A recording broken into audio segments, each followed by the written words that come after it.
Boom!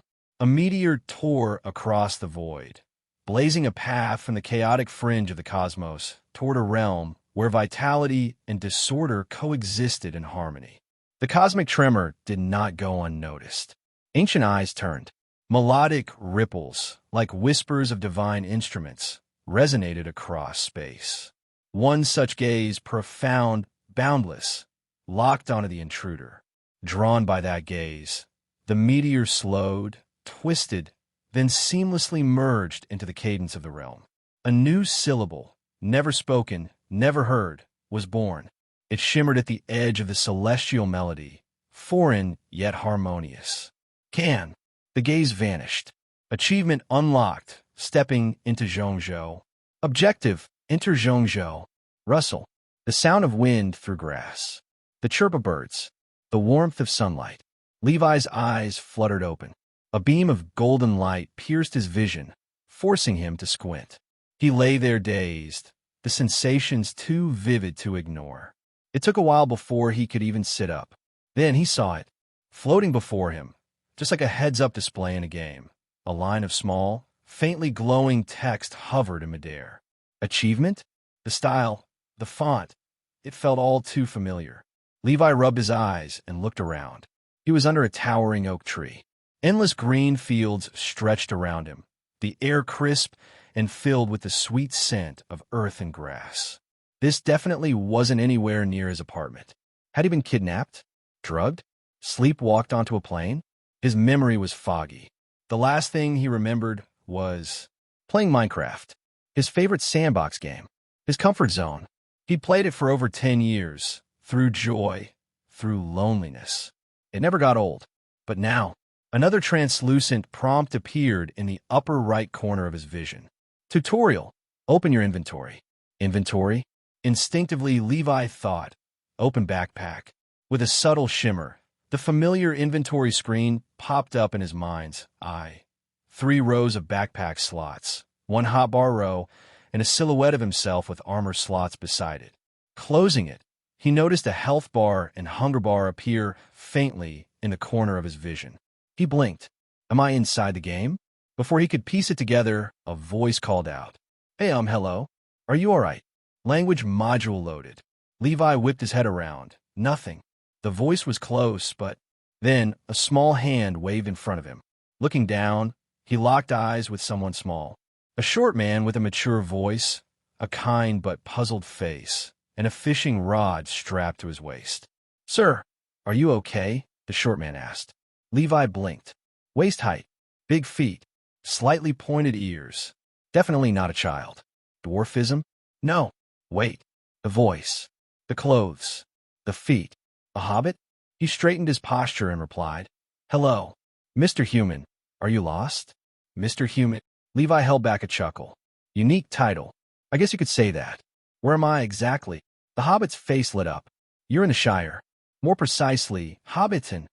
Levi froze. Shire. Hobbiton. Lord of the Rings. He looked again. Short height. Curly hair. Hairy feet. Halfling. Hobbit. Middle-earth. Zhongzhou was Middle-earth. Levi stood frozen, emotions surging. This was the land of adventure, of elves and dwarves, of dragons and rings. But it was also a dangerous land, one not kind to ordinary folk. Before he could spiral further into shock, the hobbit scratched his head and offered, If you're looking for somewhere to stay, maybe try the tavern. Or head east to Bree. More humans there. Thank you. I appreciate it. Go. Levi's stomach interrupted with a loud protest. An awkward silence fell. The hobbit gave him a sideways glance. I was just about to cook some fried fish and potatoes. Would you care to join me? Levi's pride wanted to decline, but his hunger and game logic reminded him that letting the hunger bar drop could lead to health loss. So he smiled sheepishly. If it's no trouble, the hobbit paused, visibly surprised by the answer, then forced a smile. All right then, but I might need more ingredients. Come along to the market with me. Levi followed him through winding paths, across a stone bridge, and into the heart of the Shire's bustling market. Everywhere he looked, hobbits went about their lives, cheerful, curious, and chattering. Being a human, Levi towered over the crowd, drawing stares wherever he went. "Are you a wizard?" asked a tiny hobbit child, eyes wide with wonder. "No, no," Levi chuckled, waving his hands, but the child was quickly pulled away by nervous parents. Eventually, the hobbit returned with groceries and led Levi to a hillside home. "This is my place," he said, opening a round door into a cozy hobbit hole. "The ceiling's low, so mind your head."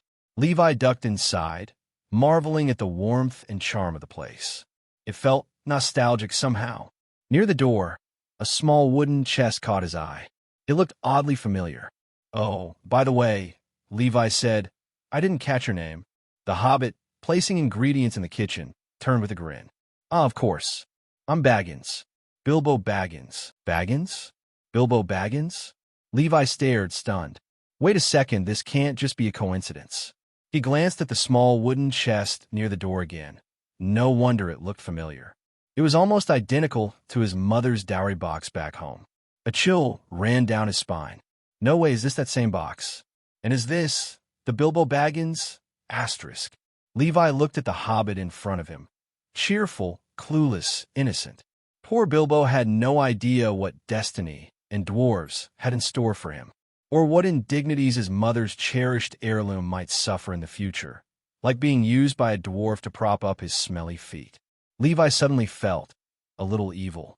Still standing at the threshold, he straightened his posture and said with theatrical courtesy, "Levi, at your service." A traditional line, a formal visitor's greeting. Bilbo blinked in surprise, caught off guard by Levi's sudden formality. After a moment, he straightened his vest and replied instinctively, "Bilbo Baggins, at your service and your family's." With the greeting exchanged, Levi bent down and stepped back into the cozy hobbit hole. It was warm, homey, and stocked. The sheer amount of food stored in the pantry made Levi's eyes widen. If a horde of dwarves suddenly arrived, demanding a feast, Bilbo would be more than prepared. "So, Levi," Bilbo said cheerfully, "you can take a seat anywhere you like. Tea's at 4, but no harm in eating a little early. What do you like? How about some fried sausage and bread?" Despite Levi's sudden appearance, Bilbo's hospitality didn't falter in the slightest. He was already bustling about with practiced ease. "Of course, I'll follow the host's recommendation," Levi replied politely. Bilbo nodded with a grin. "Guest follows the host's wishes. Fair enough."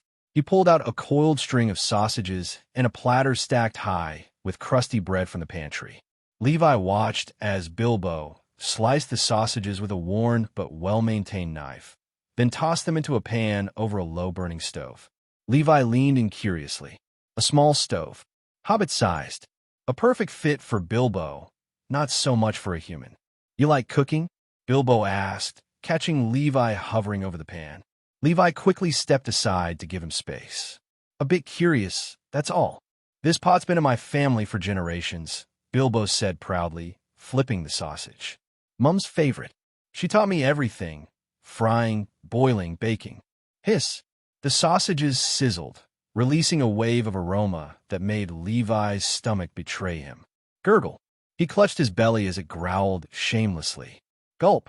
He swallowed hard as the savory smell danced around the room. With care, Bilbo plated the sausage and gave it a light sprinkle of pepper. But just as Levi was about to reach for one, a translucent prompt appeared in his vision.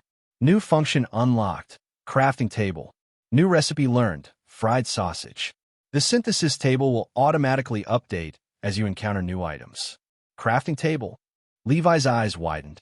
Before he could explore it further, Bilbo placed a plate of hot sausages before him. "I imagine you haven't eaten in a while." Levi's heart swelled. "Thank you."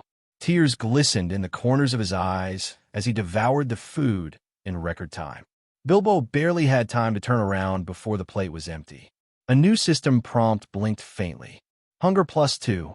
Feeling both grateful and slightly embarrassed, Levi wiped his mouth and asked, "Bilbo, can I try cooking one?" Bilbo blinked. "You? Oh, well, sure. Be my guest." Levi crouched next to the stove, taking the pan handle into his hand. Just as he hesitated, a new system prompt appeared. Cooking steps. Select recipe, prepare ingredients, lock tools, start cooking. To any normal person, Cooking was trial and error, balancing flavor, managing heat, seasoning by instinct. But to Levi, backed by a game system, it was a mini-game, one he could master with prompts and precise timing.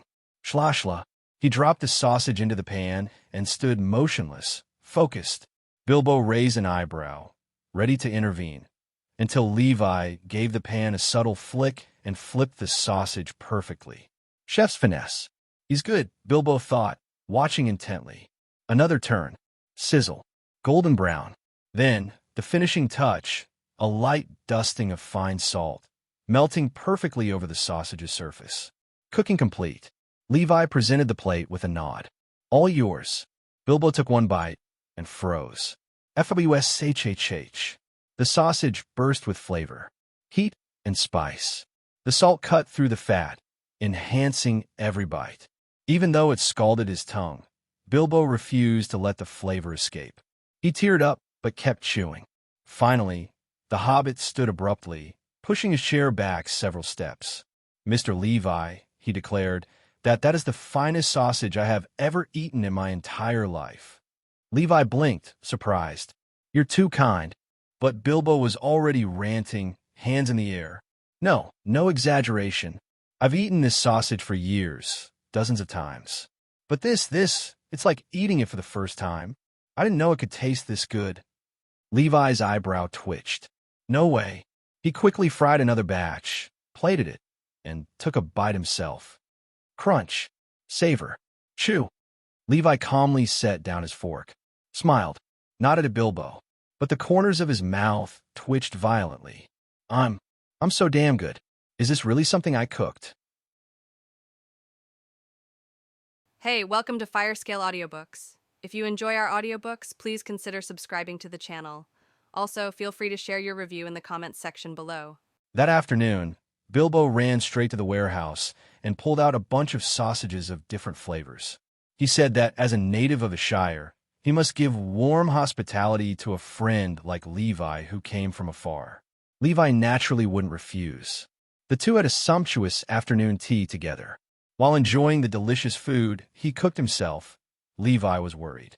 "Although I have watched The Lord of the Rings many times, I am very familiar with the story.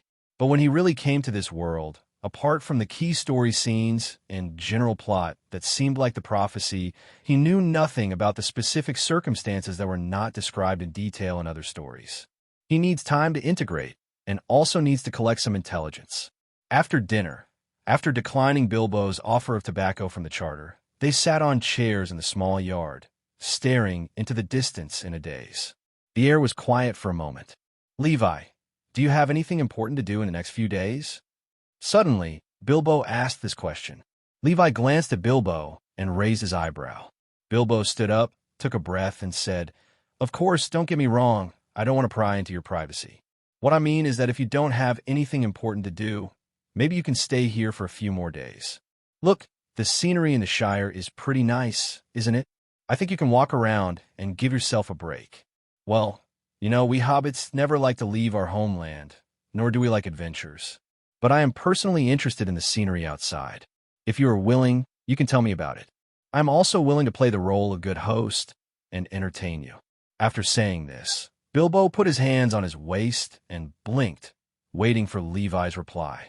In his eyes at this moment, Levi has become a top chef traveling far away, and maybe even the royal chef of some human kingdom. With food made with this kind of craftsmanship, every extra bite you eat is like earning a bite. The air returned to silence. Levi saw through this little trick after just a quick thought. Sure enough, people with skills will never have trouble wherever they go. Bilbo was a little uneasy, and just when he opened his mouth again to say something, Levi smiled. "Ha, since you said that, I'm going to shamelessly bother you for a few more days. Thank you for your generosity, Mr. Bilbo." "Oh, yes." Bilbo nodded repeatedly. Levi didn't breathe a sigh of relief until he got up and returned to the house. This was the first time Bilbo invited a stranger he had just met to stay in his home, so he was inevitably a little nervous. Leisurely time is always short. The gap between afternoon tea and dinner passes in just a few words. In the name of learning, Levi learned several recipes in one night. As a result, All the dishes cooked by Bilbo were eaten by Levi, and all the system-level delicacies made by Levi were given to Bilbo. For a moment, the hobbit felt a little ashamed. He was eating high-quality food, while Levi had to deal with his own crude cooking. It must be difficult for such a chef to eat such crudely prepared food. Bilbo thought that if he had to eat burnt fried fish made by a novice in the kitchen, he would definitely not be able to bear it. At the table, the two people who had just finished dinner had satisfied expressions on their faces. I have to say, the hobbit's stomach is really big. According to Levi's usual appetite, this meal would last him a whole day. Levi also thought that he might not be able to eat. After all, in Minecraft, you can't eat anymore when your hunger bar is full. However, he was surprised to find that he could continue eating after his hunger bar was full. The extra food turns into a second, brighter hunger bar that covers the original hunger bar. Apple peel? The so-called apple peel is a mod that can display the saturation. In MC, no matter whether it is the recovery of health or the consumption of physical strength, the first thing deducted is the saturation, and then the hunger. However, saturation and hunger are often not synchronized. The saturation added by most foods is less than the hunger value, which causes the second hunger bar to be full most of the time. But now, after the hunger bar is full, Levi can continue to eat to fill up the saturation.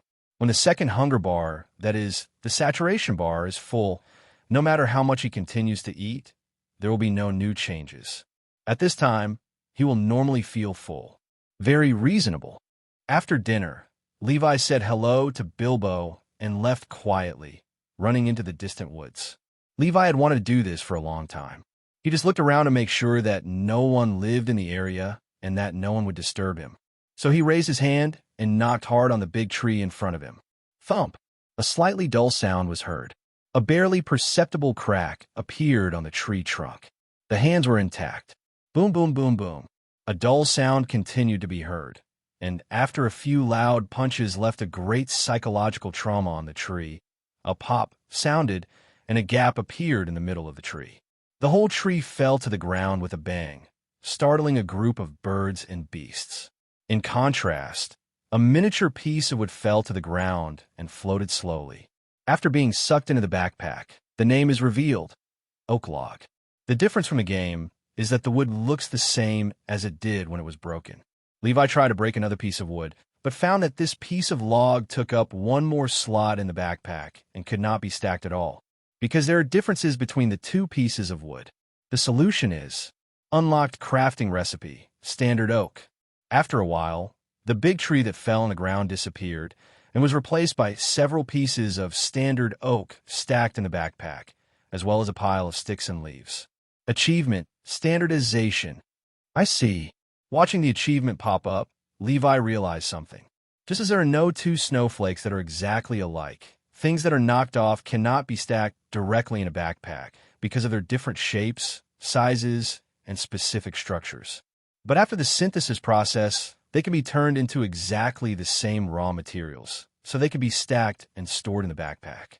For example, if Levi knocked down a tree log, he only needed to put it in the 4-grid synthesis column that came with his backpack to standardize it and turn it into the log he was familiar with. After having a clear idea in his mind, Levi immediately continued to work, knocking on wood and collecting materials. As the materials in the backpack increase, more synthesis formulas are unlocked. First the workbench, then the wooden pickaxe. Click, Levi knocked on the ground under his feet and started digging like a real man, digging vertically on the spot. After a long time, when Levi crawled out of the ground, his backpack had already collected a set of stone tools, achieving this Stone Age achievement. He also made a few furnaces and burned some charcoal to make torches. There's no way. Reality is not like MC. You can't just find mines anywhere. You can only burn some charcoal first. After some trouble, with a ding sound, Levi's level reached level 1. There were no noticeable changes. If I find diamonds and obsidian in the future, I could try to synthesize an enchantment table and see. It was getting late now. Looking up, I see stars everywhere, with a crescent moon among them. It's so beautiful. It was almost time to go back, as Bilbo was still waiting for him to make a midnight snack. Bilbo was a little restless at night. I'll go clean up the room so it's convenient for you to sleep. It's the empty room inside. Let me come too. Levi followed. Bilbo did not refuse. While bending over to help clean up the room, Levi finally asked a question that had been lingering in his mind for a long time. Speaking of which, what time is it now? Now? Of course it's at night. Normally most people would be asleep at this time. As he answered, Bilbo picked up a small box that was a bit in the way, and Levi took it and put outside the door. Both of them had their hands busy. Levi shook his head. No, I mean, what year is it and what time is it? Oh, this year is 1340, and it is May now. 1,340 years. Clang. Ow. Levi's head hit the eaves of the house accidentally, and his life bar shook, but no blood was lost. 1340 of the Shire Calendar, or 2940 of the Third Era. When did the dwarves' journey to the Lonely Mountain begin? It should be the end of April 1341. In other words, the current timeline is 1 year before the Lonely Mountain expedition begins. At this time, Gandalf was still on his way, and Thorin was still wandering and working. Dwarves, elves, men, orcs and wargs. Evil dragon, Golden Mountain. So Big Eyes, Dogurdu. War. The One Ring. A series of words flashed through Levi's mind. At the same time, a black shadow grew in the pupil. Are you okay, Levi? Indistinct. With a flicker of his eyes, Levi came back to his senses. Oh, it's okay, I'm fine. I just bumped into something by accident. I guess you're quite tall for a human being, Bilbo said teasingly. Of course, I'm 1.85 meters tall. Levi subconsciously straightened his chest. Boom! The health bar jumped. His waist immediately bent again. Puff! Looking at Levi's grinning face, Bilbo couldn't help laughing out loud. Levi covered his head and shook his head. What can be done in a year? Peaceful days always pass quickly.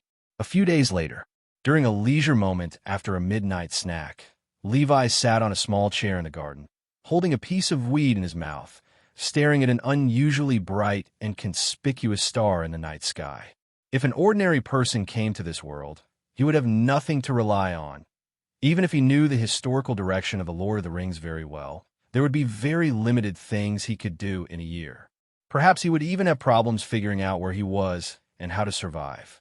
However, Levi was destined not to worry about these things. Crunch. Levi, it's late. Aren't you going to bed yet? Levi turned his head and saw Bilbo pushing the door open. Right now, I want to look at the stars outside for a while. Okay, remember to lock the door later. Bilbo went back to the house first. Levi yawned, looked at his full life bar and overflowing hunger bar, suddenly jumped up from the chair, turned around, and carefully looked at this cozy hobbit cave. It's actually not bad to live a peaceful life like this. Of course, the premise is that this kind of life will not be destroyed by something. The next morning, just as the sky was getting light, there was a rustling noise at the entrance of the little hobbit hole. Bilbo opened his eyes with difficulty in a daze, threw off the quilt, got out of bed, and stuck his head out of the door. Levi. Seeing Levi, who was dressed neatly at the door, Bilbo asked, Are you going out?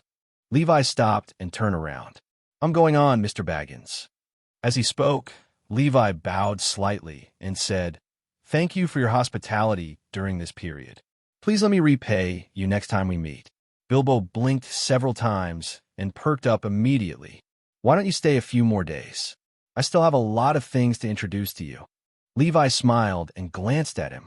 Bilbo choked on the words that were about to come out of his mouth, knowing that there seemed to be no way he could keep this man today. Parting is always a necessity, but I believe we will see each other again soon, Mr. Baggins. Levi said meaningfully, I'm about to embark on my adventure. Taking risks? Something in Bilbo's heart was vaguely stirred, but it immediately fell silent, and he just shook his head. Then please wait a moment, Levi. After saying this, Baggins quickly ran into the inner room, then ran to the storage shelf. After a while, he brought back a bundle and handed it to Levi. Bring this with you. What is this? Some food. I think you need this. You need rations when traveling, right? Levi was stunned for a moment. He took the bag, squatted down, patted Bilbo's shoulder gently, and said sincerely, Thank you, my friend. Although the two had only known each other for a few days, they had a very pleasant time getting along. Coupled with Levi's systematic cooking skills and the stories he could tell at random, the relationship between the man and the hobbit was already quite good. "Levi, you must come again." This hobbit, who had never left the Shire, felt reluctant to leave. Levi smiled and nodded. "I will." Separation seems to have become a common occurrence in this land. There was no excessive sentimentality, just a simple wave of the hand, and the two returned to their own paths. Although he felt a little embarrassed, Levi still shamelessly asked Bilbo to help him get a map before leaving. In fact, as a viewer of the story who once had a god's perspective, Levi was familiar with the geography of Zhongzhou. But no matter how familiar he was, after all, he had never really walked there, so it was safer to have a map. Shire, where all the stories begin. To the north are the ruins of the kingdom of Arnur and the Angmar Plateau. To the west are Linton and the Blue Mountains. To the east, across the Brandywine Bridge, is Bree, and further east is the Lonely Land, where wanderers are often seen, watching for evil in the east and guarding this wilderness in secret. Going south between Brandywine Bridge and Bree, there are two large areas, Old Forest and Ancient Tombs. Both areas are deserted, and there are always strange rumors circulating, so you need to be careful to avoid them. Anyone who has played Minecraft knows that Minecraft players must first have a base before developing.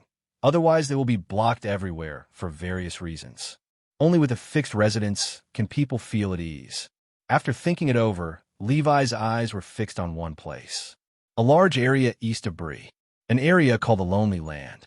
The area is vast and sparsely populated, making it a perfect place to build a family and develop. Of course, there are actually quite a few places that meet these two conditions. There is an important reason for choosing to build a home here. That is, in the future, both the Lonely Mountain Expedition and the Ring Bearer will pass through that area. Levi must join in the fun. It would be much more convenient if we could have a base there. Just do it. Put away the map and find the direction. From dawn to dusk, Levi ran on the road, speeding eastward without stopping.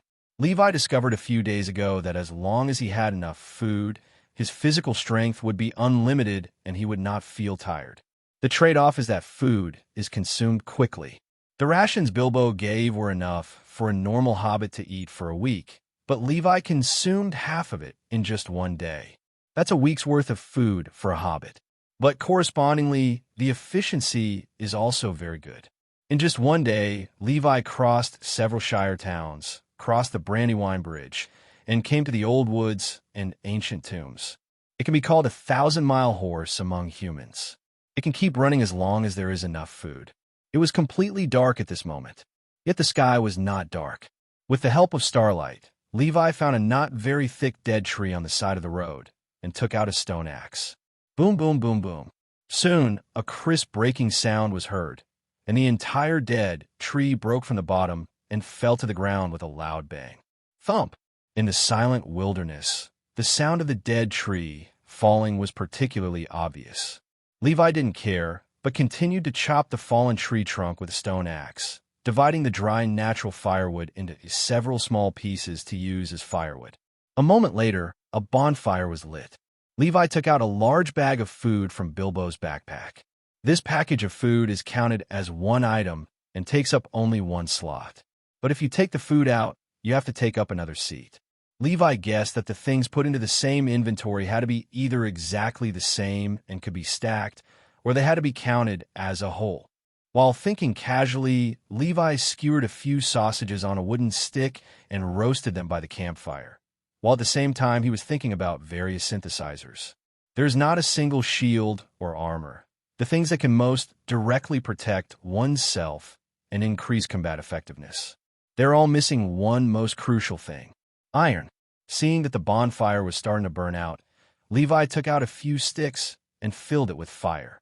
If someone happened to pass by at this moment, they would probably exclaim and mistake Levi for a wizard with magical powers. With nothing to do, Levi took out the stone sword and played with it. A line of explanation appeared. Stone sword attack power +5. This weapon looks like it was meticulously carved by a craftsman. Its surface is as smooth as jade, its sides are extremely sharp, and its blade is quite solid, almost as solid as metal products. It is simply a perfect work of art. Levi looked at it carefully and felt that it was worth marveling at no matter how many times he looked at it. With such fine quality, it could be auctioned directly as a collectible. Crunch! The burning wood behind him suddenly made a sound, and Levi remembered that he was still roasting sausages. However, when he turned around, he found that the fire had become dimmer. Does this stick burn so quickly? Although I have doubts, I can't put out the fire because the intestines are not cooked yet. Levi took out a few sticks and threw them into the fire. But the next moment, it seemed to hit something, make a bang sound. His heart skipped a beat, and Levi suddenly raised his head. He saw a mummified head with red eyes and a layer of dry and gray scalp sticking out from the shadows, staring down at him condescendingly. The firelight climbed feebly over the tall, thin shadow. The moment he raised his head, a chill ran up from the soles of his feet to the top of his head, and Levi's scalp suddenly exploded. Before Levi could recover from the shock, the strange mummy with a distorted appearance suddenly screamed and pounced on him. The piercing scream that was so close to him almost made his blood freeze. Levi used up all his courage to break free from this state. He rolled to the side with a thud. When he looked back, he saw that the workbench behind him was smashed to pieces by this strange thing. What a powerful force! With the faint light of the fire, Levi finally saw the appearance of this uninvited guest. Tattered clothes, a tall, thin, shadowy body, a gleam in the eyes, and old jewelry jingling on the body. Thinking of the current geographical location, a word suddenly popped up in Levi's mind. Corpse demon. I'm super. I clearly tried to avoid the ancient tombs and old forests, so how could I encounter this thing? Don't come here. Gudon. His throat moved with difficulty, and Levi could clearly feel that his breathing was disordered. Awesome. The tall shadow laughed an unpleasant sound, like a broken bellows blowing out air. It smells a sweet scent. Fear. The spiderweb-like fear pressed down on Levi, gripping the ground and making him unable to move.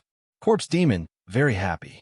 Realizing that he seemed to have become a plaything for the corpse demon in front of him to amuse himself, Levi subconsciously tightened his grip on the stone sword in his hand, feeling humiliated. How can an MC player like me endure this injustice? Whatever you say today, you must discuss it. Brush. An old sword enchanted with tetanus was slowly drawn out, and the corpse demon raised its skinny arm high, about to chop it off. Ah! The figure on the ground yelled angrily, suddenly grabbed the sword in his hand, rolled up, and swung forward. Ding! A crisp sound of impact was heard. Levi's wrist felt numb, and he felt as if the sword had hit iron. If he really had an ordinary stone sword in his hand, the sword would probably have broken into pieces. The attack works. 24. A line of prompts floated across Levi's field of vision. It seemed that it had never expected that it would encounter resistance. Caught off guard, the corpse demon staggered after being chopped. It looked at Levi, then looked at the gap on its body in disbelief. A mere stone sword actually managed to penetrate the witchcraft protection and the rusty armor on its body and hurt it. What stone is your sword made of? This. A sharp cry was heard, and Levi knew that he had angered the ghost. He stood up straight and looked at the corpse intently. The next moment, a line of logos appeared above his head. 57/60ths. Health bar. Damn, this thing has a full 60 drops of blood, 3 times as much as mine, and it also comes with armor. Since he had never seen other humans, Levi could only use himself and the hobbits he had met during this period as references. He himself has 20 HP, while the average adult hobbit is between 15 and 18 HP, and rarely exceeds this value. It is hard to imagine how the Kingdom of Arnor dealt with these corpse monsters. +1. Suddenly, a piece of small green words floated past the corpse demon. 58/60ths. It's not how you. No time to think about it. Snap. With a loud bang, the ancient sword collided with the stone sword, and Levi felt his arm go numb. What a strength. The blood recovers so quickly. Drink. Levi exerted force and barely managed to block the sword. The stone sword crafted by my system is not vegetarian either. Swat! Another sword strike, and a small gap appeared on the corpse monster's body again. 4. 54/60ths. Very good, although the blood is thick, as long as you can continue to chop. Wow! There was a sound of wind by his ears, and before he could react, he saw the corpse demon's other hand whistling towards him, slapping Levi on the waist and sending him flying. For a moment, Levi lost consciousness, and his eyes went black. When he opened his eyes again, he was lying on the ground. 24. 13/20ths. There was a terrible pain in my waist. 14/20ths. The rings filled with burial objects on the corpse demon's hands successfully played the role of brass knuckles at this moment. When the skinny hand came over, the touch of metal was extremely clear. 16/20ths. May 17th, 20. However, within just 2 seconds, the wound recovered rapidly as the satiety decreased. Seeing the attack coming again, Levi quickly got up and hastily blocked the sword that was swung at him again. 20/20. However, after a short while of getting up, his blood volume was restored, and his waist, which was almost broken, no longer hurt, as if the serious injury just now was just an illusion. The price was that the second row of hunger value that was stored was reduced by half. Levi took a deep breath. By this calculation, I actually have 60 drops of blood. Even more if you count the food reserves in your inventory. In this case, what are you afraid of? Come on, let's fight with swords. To be honest, the swordsmanship of these two is about the same. Levi doesn't know any rules at all, and the swordsmanship of the corpse demon is not very good due to the restrictions of his twisted limbs. This battle is basically a hard fight. Bump! Striving hard to block the ancient sword, Levi swung with all his strength again.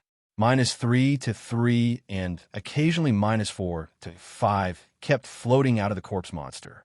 Under the continuous forced repulsion and actual damage, the corpse monster was suppressed and retreated 2 steps. However, the sudden bravery only went so far, as the corpse demon, having experienced strong winds and waves, quickly reacted. Isn't it just a stone sword with special power bonus that can break one's own defense? It's not like I haven't seen similar things when fighting the Dundane. Brush! Soon, the corpse demon reacted and swung a sword.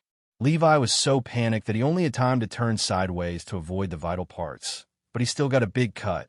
24.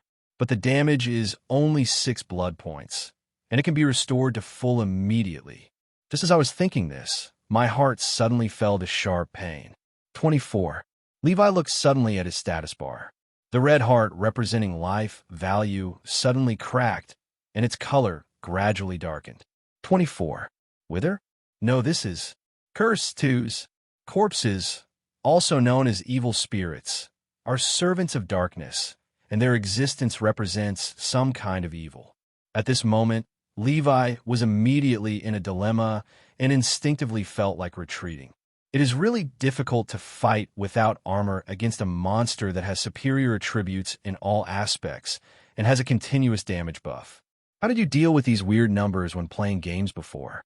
Move around, seize the terrain, and use operations and characteristics to defeat the numbers. Characteristic: thump. Another sword came at him, but Levi rolled on the ground, narrowly avoiding it and throwing up a handful of dirt. Eat dirt, old coin. In terms of physical skills, if it were a game with keyboard operation, Levi's movement would be okay. But this is reality after all, and it is Levi's first time to experience a battle. To be honest, now he's tried his best just to suppress the fear in his heart and fight back. Then we can only rely on characteristics. Levi stood up and rolled on the ground for several seconds, stumbling. His health was restored to full again. The pre-stored hunger value was also completely consumed. Ugly thing, look at me. The taunt took effect immediately. The corpse demon's eyes became brighter, and it pounced forward with anger. Seeing that he had run within 1 meter, the sword was about to hit Levi. Next moment, Levi endured the pain and suddenly raised his hand. Snapped. A piece of raw stone that was exactly 1 meter long, wide and high suddenly appeared out of nowhere, blocking the middle, and the corpse demon staggered. Levi naturally would not miss this opportunity.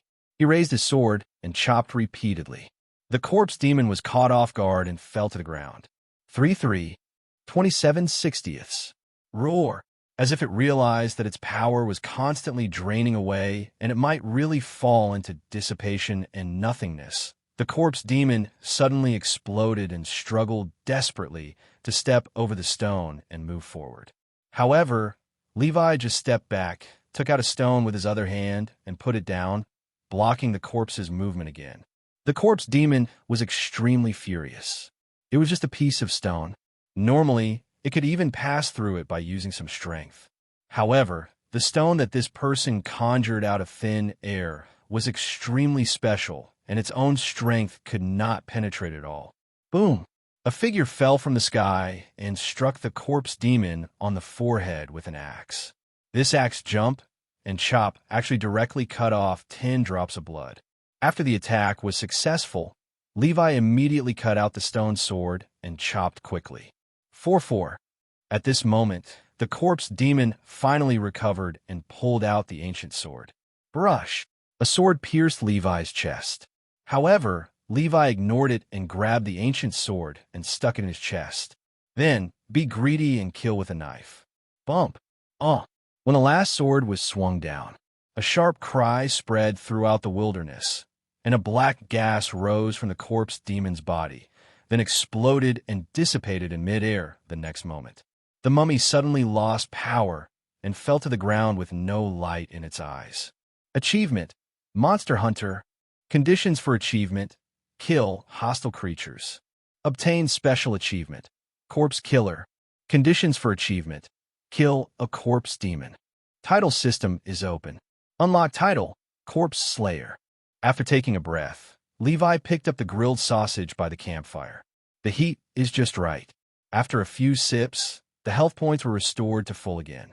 The broken bones were connected unscientifically. The wounds healed quickly, and the pale complexion gradually turned rosy.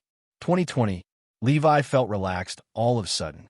It was only at this time that he noticed the title system that had just been unlocked. At this moment, there was only one corpse killer lying alone on the title interface. Levi shifted his attention and found the wear option. After wearing the title, some special beings and people with keen intuition can directly know your deeds through observation, and your deeds will be spread at a faster speed. This is irrefutable evidence. It seems it's just a title with no actual benefits. Okay, that's not bad. Without much hesitation, Levi clicked on the button to wear it and looked at the remains of the corpse next to him. After the evil spirit attached to it dissipated, it was just a mummy with a distorted appearance. This is definitely an elite monster, so how can it not drop something? Next is the happy corpse touching time. Wow, the mummy was turned over. With the help of moonlight, you can see a lot of shiny objects. It can be seen that this corpse must have been for a wealthy family when he was alive, as it was covered with burial jewelry. Evil has been banished. Rest in peace. Muttering to himself, Levi collected the jewelry from the mummy without any psychological burden and put it into his backpack. The first pot of gold after arriving in Middle-earth. These jeweler pieces appear to be in good condition and should be worth quite a bit of money. Put in the backpack first, and then put it in the sun during the day to remove any possible curses. This is a method mentioned in the original book, and I think it should be useful. After packing up the jewelry, Levi looked at the ancient sword that fell on the ground next to him. When I picked it up, a line of instructions appeared. Old sword of the ancient tomb, attack power +4. There is no other explanation beyond this. No, that's it. After all, it is equipment dropped by elite monsters. So why does its attack power have the same as that of a wooden sword? You should know that when the corpse demon was holding it just now, its attack power was more than 4 points, and it would have a withering effect if it was hit. It's really just 3 points weaker, right? Levi could only attribute this to the fact that the corpse demon itself possessed some kind of cursed power. Although he was a little disappointed, Levi still put it in his backpack because it was a real sword made of solid metal. Since there are a lot of empty seats, just keep it as a souvenir. In summary, the harvest was pretty good. After spending some time packing up, Levi quickly extinguished the campfire and set off in the moonlight. You can encounter corpse monsters on the roadside. Obviously, it is not advisable to stay here for long. But thinking about it carefully, it might be that the noise from chopping trees was too loud, or the bonfire was too blatant, which just happened to attract a corpse demon not too far away. Brush. On the road, a nimble figure was running very fast. The sun rises and the moon sets.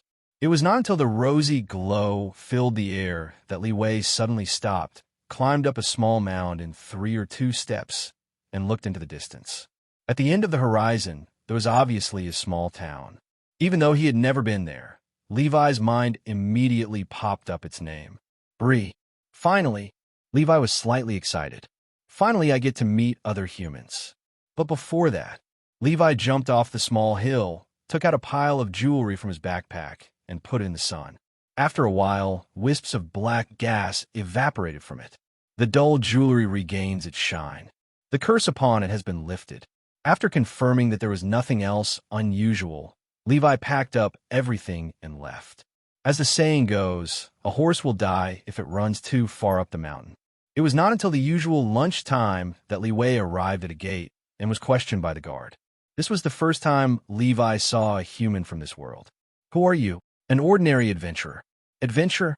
Through the small window of the town gate, a face looked up and down at Levi in confusion, especially at Levi's clothes. What a strange outfit, but we don't reject so-called adventurers here. The window closed and the guard left. Levi was about to say something, but the next moment, the door suddenly opened. Come in, Master Adventurer. Levi nodded. By the way, I glanced over the guard's head. 20 drops of blood, the same as mine. A pure human being. By the way, I want to ask you where the prancing pony inn is. I heard it's pretty good. Over there, go straight. The guard pointed in a direction. Thank you. It didn't take too long, at least not long compared to the distance Levi had run in the past few days. Soon, a building with a conspicuous sign appeared in front of us. The wooden sign is engraved with a prancing horse, which means leap horse. The leaping horse inn has been run by the Hyuju family for generations. Business here seems to be always good. Even in the morning, there are still many people gathering here. Ignoring the gazes from the side, Levi went straight to the bar as soon as he entered the door. Hello, sir. What can I do for you? I need a place to rest and some food. After saying that, he lowered his head and looked at his clothes. This outfit really looks out of place here. If possible, could you also prepare a set of clothes for me? The bartender hesitated and didn't agree for a moment. After all, running errands is not within the scope of the inn services. However, looking at the guest in front of me whose dress and behavior were slightly different, I always felt that he had done something extraordinary.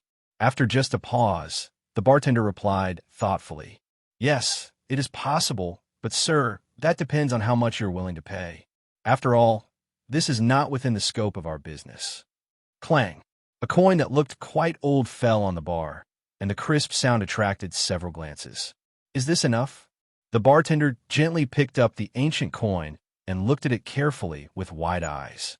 I'm sorry, sir. I can't tell you its value. Please wait a moment while I call the boss. Soon, a middle-aged man hurried over. He first glanced at Levi, then at the coins on the bar. I couldn't take my eyes off it. Beautiful, really beautiful, the boss murmured. Although it's just a silver coin, it looks old, and the craftsmanship may have been lost, sir. Are you sure you want to give this to me? The material of the coin itself is not rare, but the meaning, date, and history it represents are valuable, and some people will pay a very good price for it.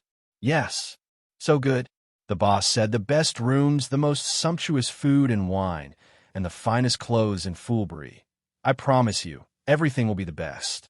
Now please take a rest. I will prepare these things. After taking a quick measurement of Levi's body shape and asking a few questions about his style requirements, the boss went out. After a while, the bartender came as instructed and brought a large plate of grilled meat, stews, and other signature dishes, as well as some fresh fruits and a glass of Prancing Horse specialty beer that was almost overflowing with foam. Take a sip and you'll find a distinct malt aroma. After a hearty meal, Levi's satiety level was restored to the maximum of 2. After drinking a glass of beer in one breath, he was also given a drunken buff that lasted for dozens of seconds, which manifested as slight dizziness. Taking advantage of the short-lived buff, Levi went straight back to his room, closed the door, and lay down on the strange and soft bed. As long as there is food, the body will not feel tired and the spirit will not be greatly damaged. But out of some human habit and having nothing to do, Levi lay down and rested for a while. Lying down is always more comfortable than standing. I didn't have to wait too long before I heard a slight knock on the door. Levi immediately jumped up. "Who?" "Excuse me, sir. I'm the bartender, here to bring you some clothes." Click. The door opened, and Levi took the clothes. "Sir, please try the clothes to see if they fit you. If you're not satisfied, I can give you a new one." After saying that, he left. Levi closed the door. After a moment, he put on his new outfit and looked down. Yes, except for the slightly soft facial features and pure black hair color, he looks just like a local. Highlight, an authentic one. In this world where war is the main theme, it is absolutely impossible to go out on an adventure without good equipment. Blacksmith shop. A sturdy man was hammering a piece of iron. Levi stood aside and watched for a long time, waiting until the forging sound stopped and the blacksmith took a break before walking in and greeting him. "Hello. Hello, what can I do for you? Do you sell weapons here? Or armor or something like that?" The blacksmith raised his head and glanced at Levi. "Excuse me, who are you?" "An adventurer. So you're not from our town?" Levi nodded. "No, you go." The blacksmith shook his head. Levi said quickly, "Wait, I won't pay you less. Just name your price." The blacksmith turned back helplessly and said seriously, "No matter how much, Bree's weapons and armor are only sold to Bree people, and even if they are Bree people, not just anyone can do it.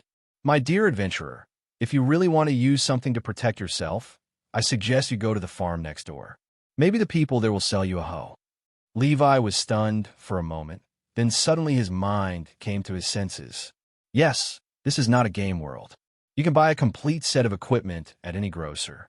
In this era, things like weapons and armor are strategic reserves and cannot be easily allowed to be sold, especially when the person on the other side is a so-called adventurer of unknown origin.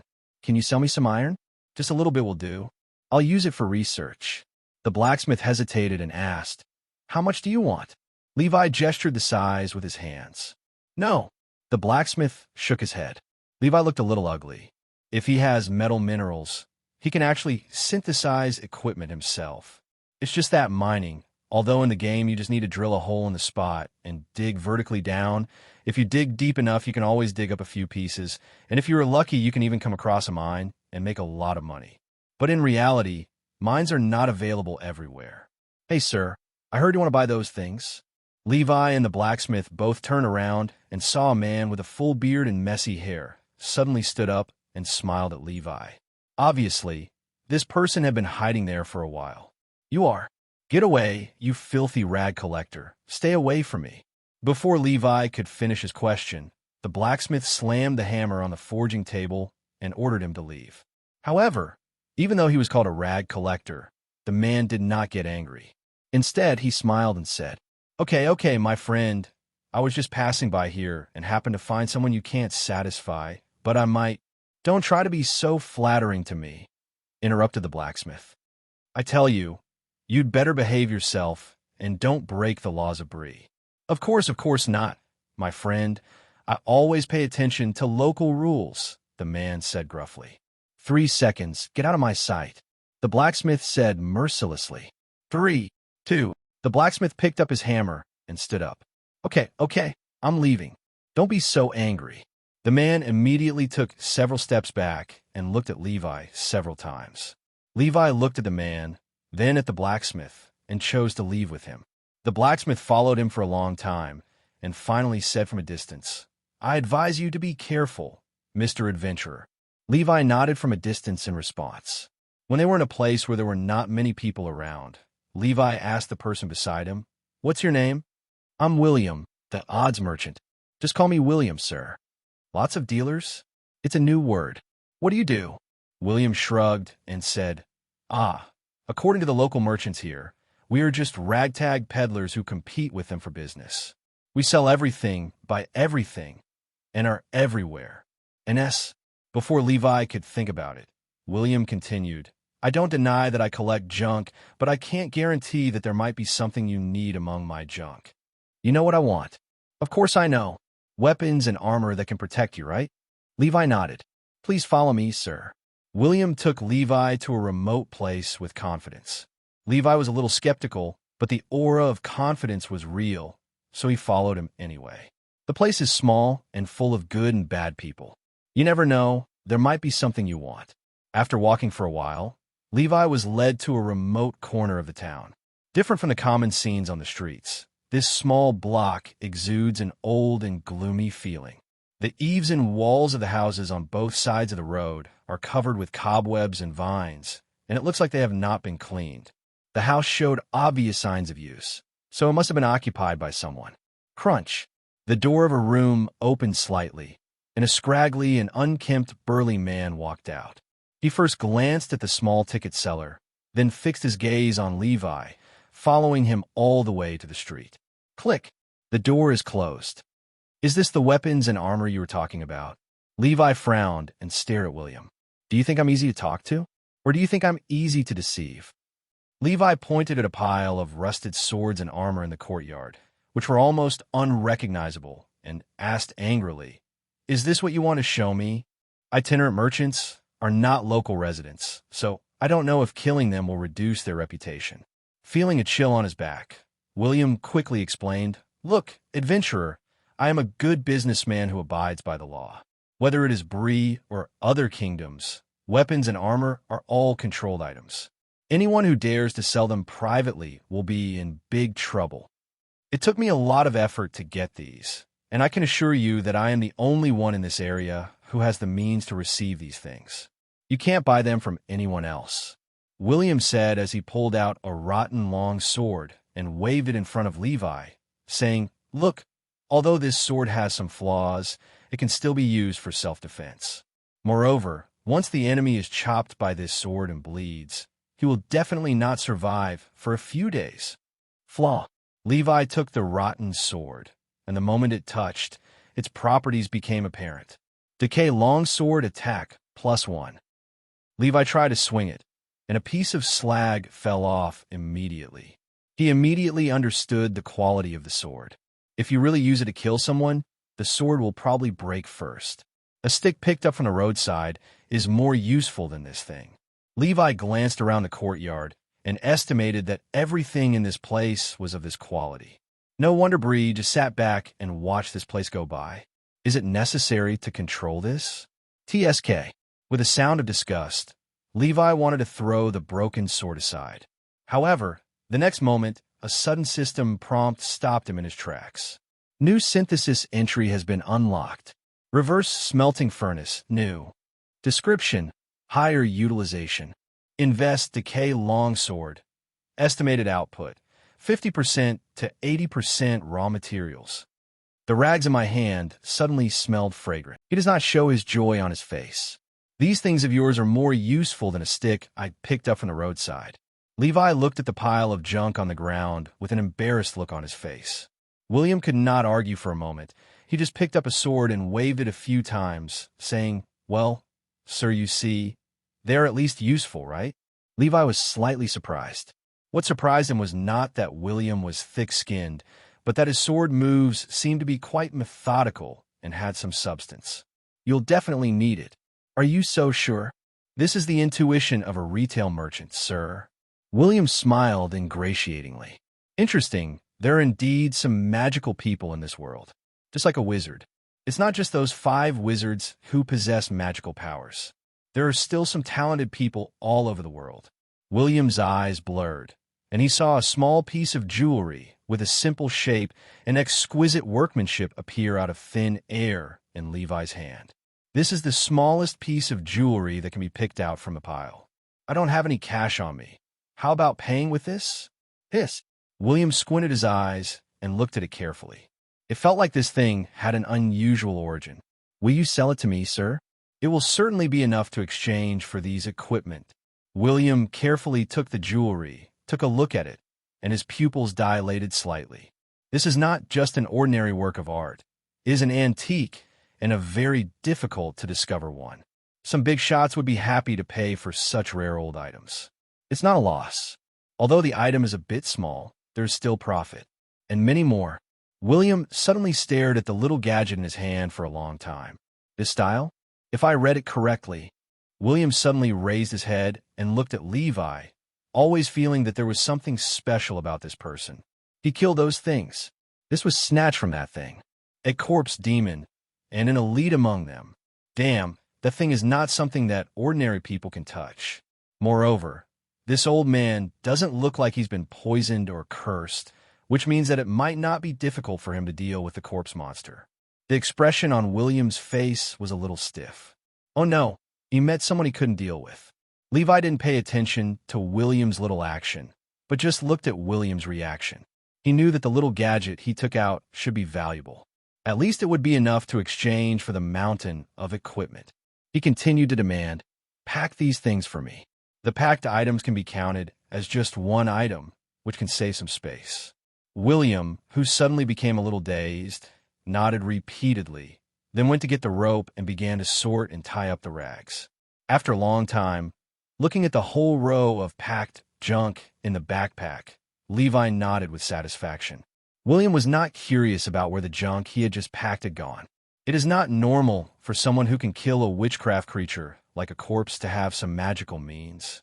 After collecting all the necessary things here, Levi planned to say goodbye and find a place to synthesize the anti-smelting furnace.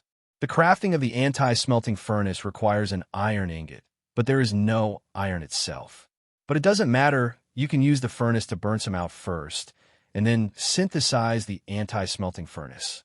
The loss of equipment in a furnace is ridiculously high. If you throw an iron sword in, only an iron nugget will be left after it is burned.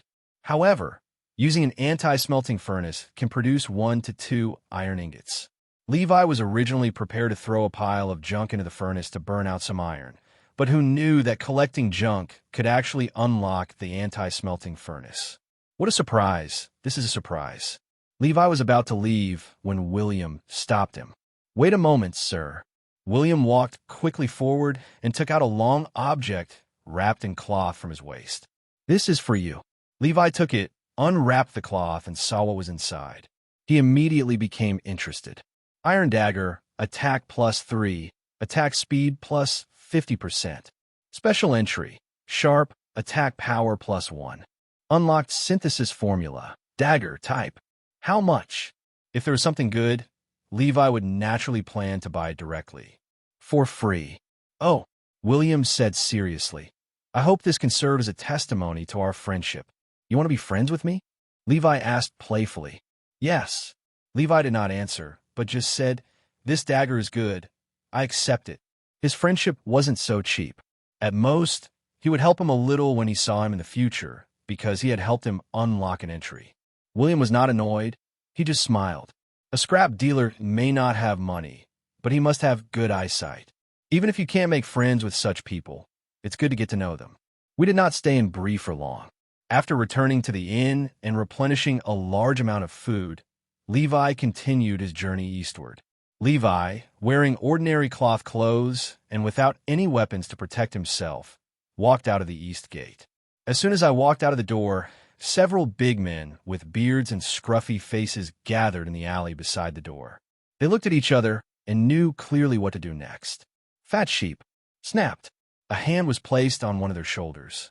The big man was not panicked. He just turned around and looked at the person in the shadow. "William? Why, you want to come too?" "No, I'm just here to tell you that it's best not to do anything to him. He's not an ordinary character." Several people seem to be thinking about something. As old villains who have survived to this day, they all have their own way of survival. Several people dispersed and went home. The odd-number merchant has never been a popular character. They are not innocent. After leaving Bree, Levi found a sparsely populated place.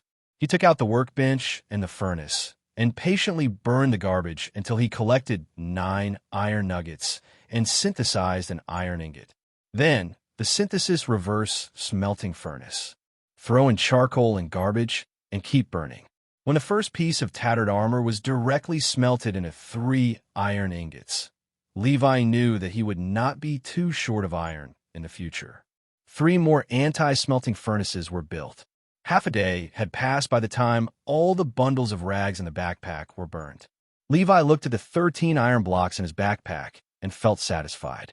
He immediately made a set of iron armor, a set of iron tools, and a wooden shield.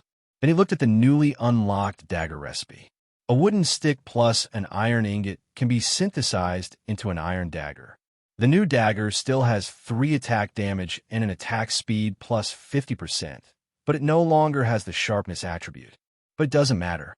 I'll make an enchantment table when I get a chance in the future and make a sharp and fragrant one.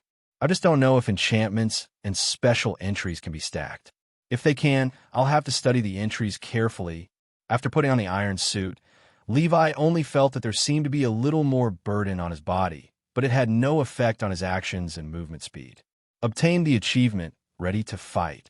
The appearance of the iron suit only gives people one feeling, that is white, silver, and smooth.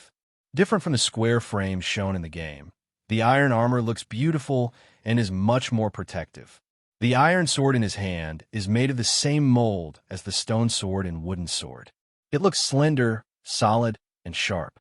Hold a large wooden shield in your left hand, full of security. But you don't have to wear it normally to avoid scaring people. Just put it in the backpack when not in use. It will be convenient when you need it. Anyway, the equipment synthesized on the workbench can be put on in an instant, so there is no need to worry about being too late. After making all preparations, Levi hid all traces of his activities here and continued on his way. One day later, after leaving the Forgotten Inn, the last settlement on the edge of the wilderness, and walking for a while, Levi stood at the border of Bree and looked around with emotion. From here on, there is nothing but wilderness ahead, and you probably won't see anyone for a long time, except some guys with ulterior motives. "Come out," Levi shouted. There was no movement. Levi was a little annoyed. The sight is too obvious. As early as when he went to William to buy something, he found someone peeping at him. I thought they were just some local hooligans or thugs who were curious about outsiders, so I looked at them a few more times, but I didn't pay much attention to them. However, all the way to the Forgotten Inn, the feeling of being watched had not disappeared. After following him this far, it's more than just curiosity. As expected, wealth should not be shown publicly. Because they were still in the Bree area, a human settlement, they did not take any action. Similarly, it was not easy for Levi to take action. Now, beyond the border, there are no rules that apply here. It's about time. Brush. The bushes rustled. "Sir, if I were you, I would hand over all the money I have, or you'd lose your head." "Say it." Brush. The sound of 3 or 4 daggers being drawn was heard. A group of burly men in ragged clothes and with their faces covered walked slowly out from the roadside, staring at Levi without blinking, to prevent him from suddenly running away. All have 20 health and no armor. This was the first information Levi received. "Do you think you could defeat me? Or else?" 5 more people walked out from behind a roadside tree. 8 in total. Hiss. How could there be so many villains in one town? No, these guys are no longer just your average small-town thugs. Bandit. This name suits them better. Deliver a heavy blow. You can try it. The bandits only felt their eyes blurred, and a long sword appeared out of thin air in Levi's hand. This move scared several people so much that they took a step back. "What are you afraid of, you coward?" The leader said angrily. "He's just a magician. It's not like he hasn't killed anyone before." On. Clang. A crisp blocking sound was heard, and the bandit leader skillfully blocked the long sword with a dagger, while 3 younger brothers immediately came up to his side and stabbed Levi in various parts of his body. This stab would definitely be fatal. However, the next second, a set of silver-white iron armor suddenly appeared on Levi, blocking 3 attacks. "What?" Several bandits were startled. It's already a bit scary that you can pull out weapons like a magic trick, and then when the fight starts you put on a set of armor. Several people immediately thought about running away. "What the hell is this? What are you doing standing still? Come on." The little leader behind him urged him, but in fact he had already quietly retreated several steps. Not to mention, after this roar, a few fearless people actually rushed forward. Brush. On this side, seeing that the small broken dagger could not cause much damage and there was no need to be cautious everywhere. Levi directly slashed the leader, who tried to escape first with a sword despite being surrounded by many people, and stabbed him in the chest with another sword, and stepped on the leader's body to pull out the sword. Then he suddenly turned around and slashed with the sword again and again, ignoring the daggers that were stabbing at him from all kinds of tricky angles from the people behind him, and continued to attack crazily. I'm like an invulnerable god of war. No matter how you attack me, whoever I target will die. In terms of combat skills and experience, any random bandit or hooligan could defeat him. But even so, Levi could still defeat several people. A battle of this intensity doesn't require any skills. You could just fight and exchange blood. Even if 8 bandits were added together, they would not be as dangerous as a corpse demon. Of course, that is, Levi now has armor. Finally, after another person fell, the person next to him saw that his desperate stabbing still could not cause any effective damage, and immediately lost his mind and shouted, "This is witchcraft! Wizard! He is an immortal wizard, run!" Then he dropped his weapon, and without caring about his companions, he ran into the woods.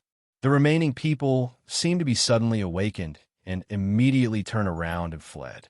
Levi chased them quickly, slashed them with a few swords, and left a few bandits behind. However, when he looked up again, only the backs of the 2 bandits were left. If we want to chase them, we will definitely be able to catch up. Anyway, those 2 bandits will definitely be the first to die of exhaustion. But it's too time-consuming and not worth it. The battle came to an end. After searching the bodies, digging a pit on the spot to bury them, and smelting the captured weapons into raw materials, Levi continued on his way. Perhaps it was because the smell of blood was too strong, or perhaps this road was really desolate, but Levi didn't see any human figures for several days, and there was no trace of bandits or robbers either. But the traces on the roadside told him that although this area was desolate, it was not peaceful. We walked for another 3 days at a steady pace. With the remaining sunlight at dusk, Levi looked into the distance and saw the shadow of a ruin. When he got closer, he searched the images in his mind and finally called out a name: Wind and Cloudtop. The scenes in his memory gradually reflected the reality, and Levi seemed a little excited. He finally saw something different on this boring journey. He immediately put the blocks under his feet and quickly climbed to the top. He looked left and right with a sightseeing mentality. After a moment, Levi couldn't help but sigh. Even though this place was already in ruins, he could still get a glimpse of its former charm from this corner. When they came to some corners that had not been completely destroyed, Levi took out a torch, used the firelight to illuminate the corners, and turned over the broken bricks. Levi was watching with great interest when he accidentally tripped and realized that it was already dark early in the morning. Wrong. Levi quickly put away the torch, and the surroundings suddenly became dark. On a high peak in the vast black wilderness, the flickering fire on the peak suddenly disappeared. Levi was sweating profusely and felt a little nervous. Maybe we have lived in peace for too long and lack common sense, so we actually make such mistakes. Fortunately, the night didn't last too long, just a short while, so it shouldn't be possible for any unclean things to come here. Right? Whoosh! A gust of wind suddenly brushed past his cheek, and Levi instinctively turned his head and found that something had fallen to the ground behind the broken wall. There was an arrow stuck in his head. That rough and ferocious face, what else could it be but an orc? He broke out in a cold sweat immediately, and even though he was wearing armor, Levi still felt a lingering fear. If that arrow was aimed at me, wouldn't I have been shot in the head? That would have caused several drops of blood to be ejected. Fortunately, its target was the hidden orc, but to be honest, this was the first time Levi saw an orc. Levi did not have much time to react. From a moment the first orc fell to the ground after his failed sneak attack, something in the darkness began to boil. From a place that could not be seen by the naked eye, a large group of ugly monsters suddenly rushed out noisily, shouting ferociously. Ha! Dinner for tonight is settled. Human flesh. Fresh human flesh. Chop him up, take off his armor, and use it as a pot. I'm going to use his skull as a wine glass. At this moment, even Levi was shocked by the scene. With a quick glance, he found that there were about a dozen orcs in this wave. It might not sound like a lot, but visually they were a large crowd, forming an encirclement. If it were an ordinary person, he would most likely be frightened by these hideous-looking guys and not dare to move. However, Levi had killed zombies and fought bandits before, and was no longer a rookie on the battlefield who had never seen any combat experience or scenes. After calming down a little from the shouting and killing, he took a closer look and found that these orcs had an average of only 16 or 17 points of health, and their equipment was incomplete, with some missing, and they looked poor. At first glance, they're a group of orcs roaming around. An ordinary person can beat two of them if he musters up the courage. Levi saw the situation clearly in an instant and was not afraid at all. He took the initiative and rushed forward with sword in hand, chopping down two orcs with one blow. The orcs who smelled the blood were not to be trifled with. These guys might be greedy for life and afraid of death, evil and prone to infighting, but they were absolutely good at using their numbers to bully the weak and attack from behind. While Levi was chopping his companions, two of them took the opportunity to stab him in the kidneys. Levi had no intention of being distracted to defend, but the next second, he heard two whooshing sounds breaking through the air, and the two orcs who tried to launch a sneak attack immediately fell to the ground with arrows stuck in their foreheads. "Damn rat, get out here!" An orc who was suspected to be the small leader was furious and shouted in the direction where the arrow came from. The next second, he was hit by an arrow flying from another direction and fell to the ground with a thud. On this side, Levi's killing was coming to an end. There were only a dozen orcs with low health and thin skin. After finding the right situation, they were chopped down in a few strokes, without even losing much hunger points. What's more, there are people helping secretly. Achievement/title, Orc Slayer. Congratulations on getting the title +1. Levi shook the blood off the sword, put away his backpack to show that he had no ill intentions, and looked in the direction where the arrow came from. It was pitch black there. "Excuse me, who are you?" Levi asked. "Just a vagrant." "Homeless?" A figure slowly emerged from the darkness. Only voices could be heard, but no footsteps. If he didn't show up on his own initiative, Levi would never realize that there was someone lurking nearby. Levi resisted the urge to take out a torch and looked carefully in the moonlight. He saw that the person coming was tall, wearing a cloak with a dagger at his waist and a simple wooden bow on his back. A face was buried in the darkness, hidden by a hood, and could not be seen at all. "Thank you. Although I can also kill these orcs, they are here to help after all, and their kindness should not be let down." The nomad recovered the arrows and looted the orcs he had killed. He said, "You're welcome. These orcs were my hunting targets. I have been following them for a long time. You have helped me." After that, he looked at Levi again and said, "But if you ask me, it's better not to make light in such a high place at night." Levi rubbed his hands awkwardly. "You are the Dunedain?" he asked, changing the subject. The homeless man looked at Levi with a little surprise. "Correct." In just a few words, the corpse with an arrow in the head was looted, but the body of the orc killed by Levi was left untouched. "I heard that there are some nomads secretly guarding this wilderness." "It turns out to be true." "Does anyone really say that?" The homeless man laughed. "That's really rare. These northern survivors wandering in the wilderness are always suspected because of their uncertain whereabouts and mysterious nature, and are often classified by some as gangsters and bandits.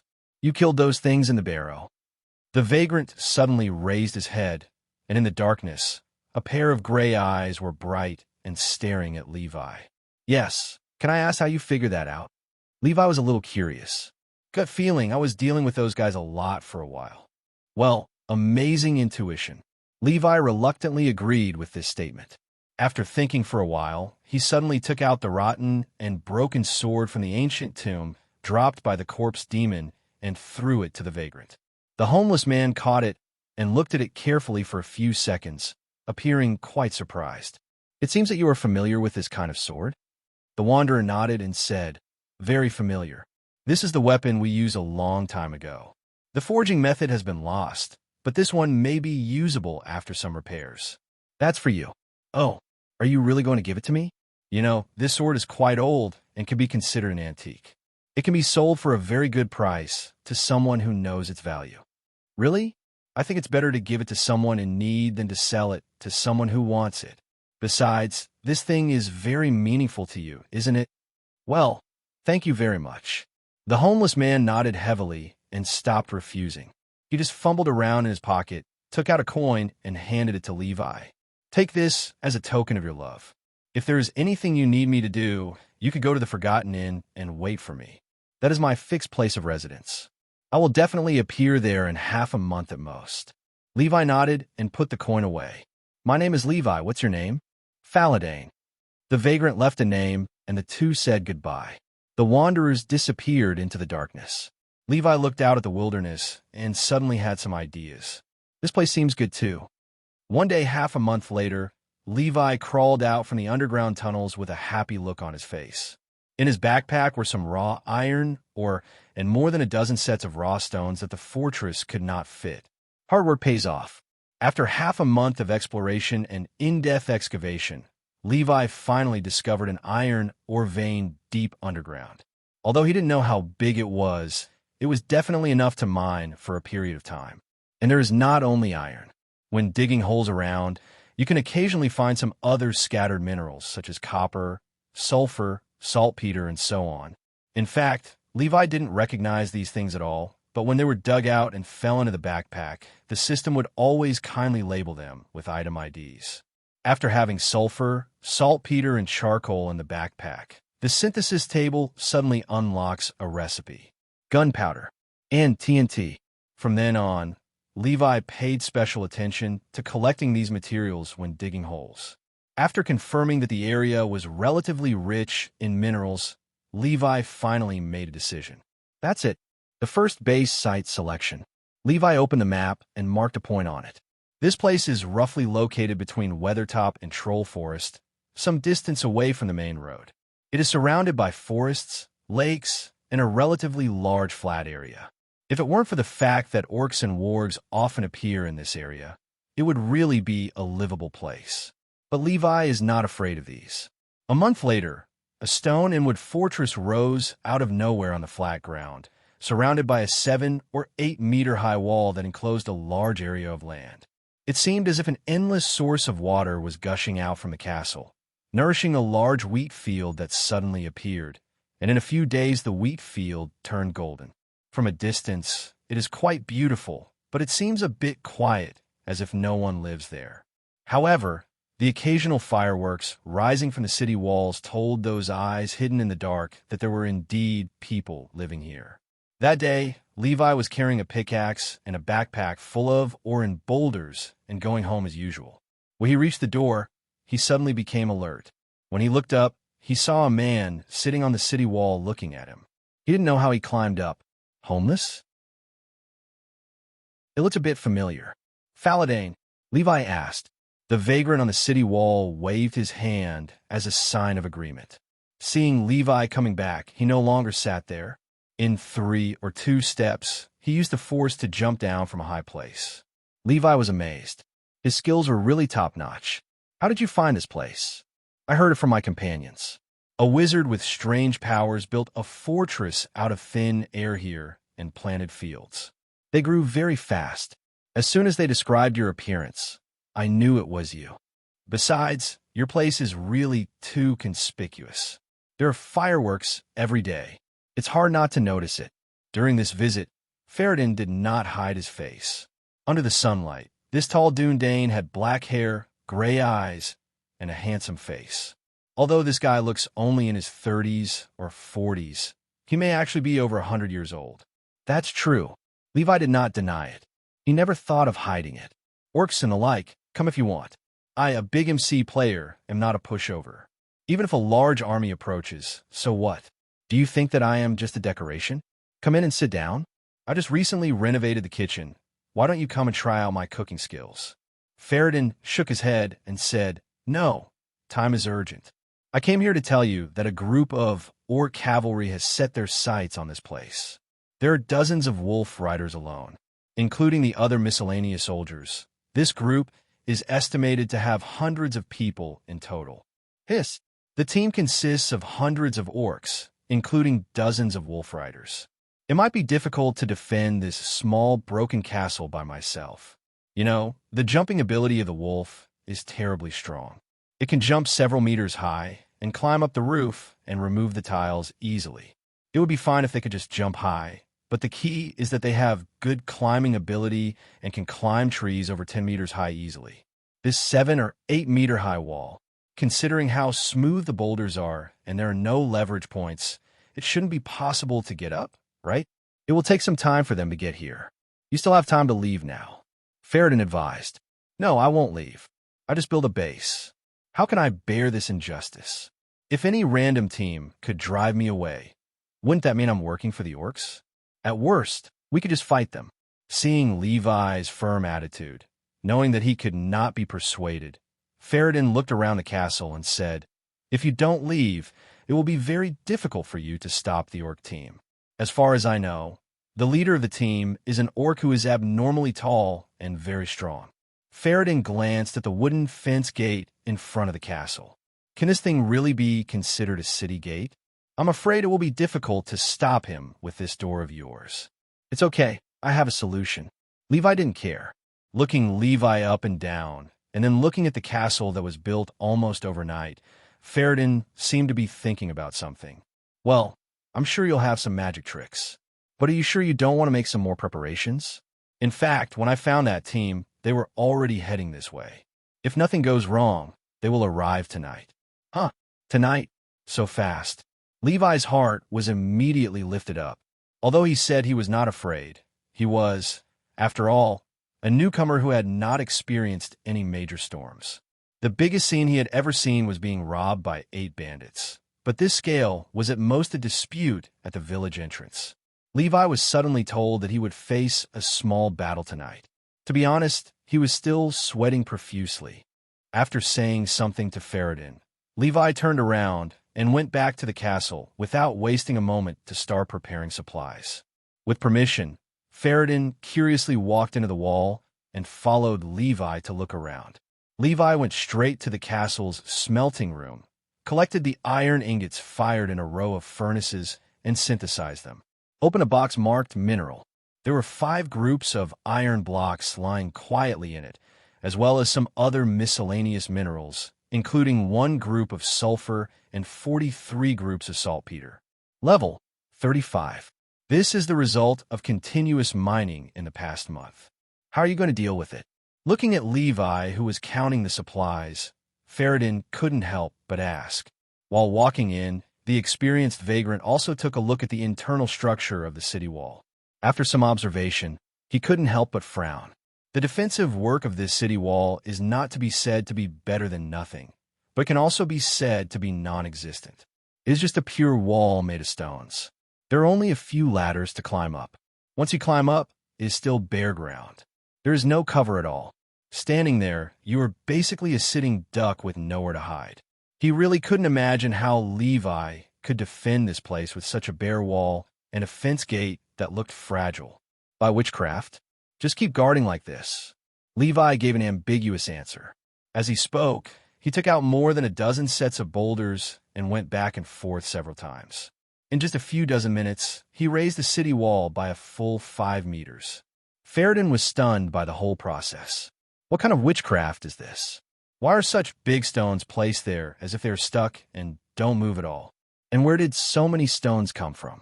It seems like he just pointed at the air and the stones appeared. Looking at the city wall that seemed to be a hole with no traces of splicing, the vagrant was stunned. This kind of construction ability is comparable to that of the god of creation descending to earth. If any country could obtain his services, it would be a qualitative breakthrough, which would be more useful than 10,000 soldiers defending the city. Now I understand why you are confident that you can hold this place. The homeless man recovered quickly and said, but your fortifications are indeed a bit crude. Listen to me this way. Levi listened, his eyes gradually brightening. As an architecture MC player, he always considers aesthetics over practicality when building houses, and he does it in any way that looks good. Now, after listening to Faradin's advice, everything suddenly became clear. In half an hour, the general defense work, structure, and function of the castle were explained clearly. Levi's eyes lit up, and he started to make modifications on the spot. Ferretin was giving real-time guidance, telling Levi what to do, where to build cover, where to leave arrow holes, and where to place obstacles to prevent people from climbing the wall. I was busy like this all afternoon. At dusk, another simple watchtower was completed. Levi took a big bite of beef jerky and handed a few pieces to Ferretin. Try my craftsmanship, system brand secret beef jerky. Although he didn't know what the system Levi was talking about was, it didn't stop Ferretin from taking a peek. With one bite, the aroma hidden in the jerky breaks through the shell and bursts out in the mouth. It's delicious. Even the dishes made by the best royal chefs are not as good as this. Plus one from a loyal fan of System Gourmet. Seeing that the castle had truly become a real castle with both aesthetics and defensive capabilities, Ferretin no longer had any room for help. Everything is ready, now we just have to wait. As dusk was about to pass, Levi turned around and asked, "Why aren't you leaving? If your intelligence is true, the wolf cavalry squadron will attack tonight." Ferretin took another bite of the dried meat and swallowed it before saying, "No, I want to see how you deal with them. Also, one more person can always help, right?" Although he said so, the vagrant had other ideas in mind. A head-on confrontation is definitely impossible, as they're a cavalry squad of hundreds of people. He had already made a plan. If Levi failed to defend the castle in the end, he would just take Levi and run away, so that Levi would not be reluctant to leave the castle and die here, or be captured by the orcs, which would be a pity. "You are not afraid? Fighting and killing are things I experience every day." Ferretin looked nonchalant. Levi took a breath. "It was broken, so I installed it for him." "Well, if you insist on staying, take these as a gift to you." Levi took out a set of iron armor and an iron sword and placed them on the ground. Ferretin's eyes widened immediately. What exquisite armor! What a sharp sword! Is this man also a master forger? Put it on and see if it fits. As soon as he put on the armor given by Levi, Ferretin immediately felt the difference. This set of solid-looking, silver-white armor did not affect his movement at all when he put it on, nor did it feel heavy. One could not help but marvel at the ingenious craftsmanship. "You always surprise people, Levi." He liked this armor very much. "Looks like I'll have to put in a little more effort tonight." Dusk passed in an instant. Night arrives. The sky is not very clear. In the woods that could be seen at a glance, pairs of scarlet eyes were fixed on the castle that suddenly appeared out of nowhere in the distance, and the city wall that was built almost overnight. Even though orcs are generally not very smart, they still know that there are some powerful beings in this world, such as wizards, elven lords, and the masters behind them. What if there's a similar powerful being inside the city wall? Wouldn't that be troublesome for me? However, more than 10 days have passed since we noticed this strange human being. We have seen the castle becoming more and more complete, the farmlands increasing, the city walls getting higher and longer, and it seems that there is nothing special about that person except for his incredibly fast construction speed. We can use this castle. A short scout orc came back and reported to the relatively strong leader. Also, the wolf smelled the smell of meat.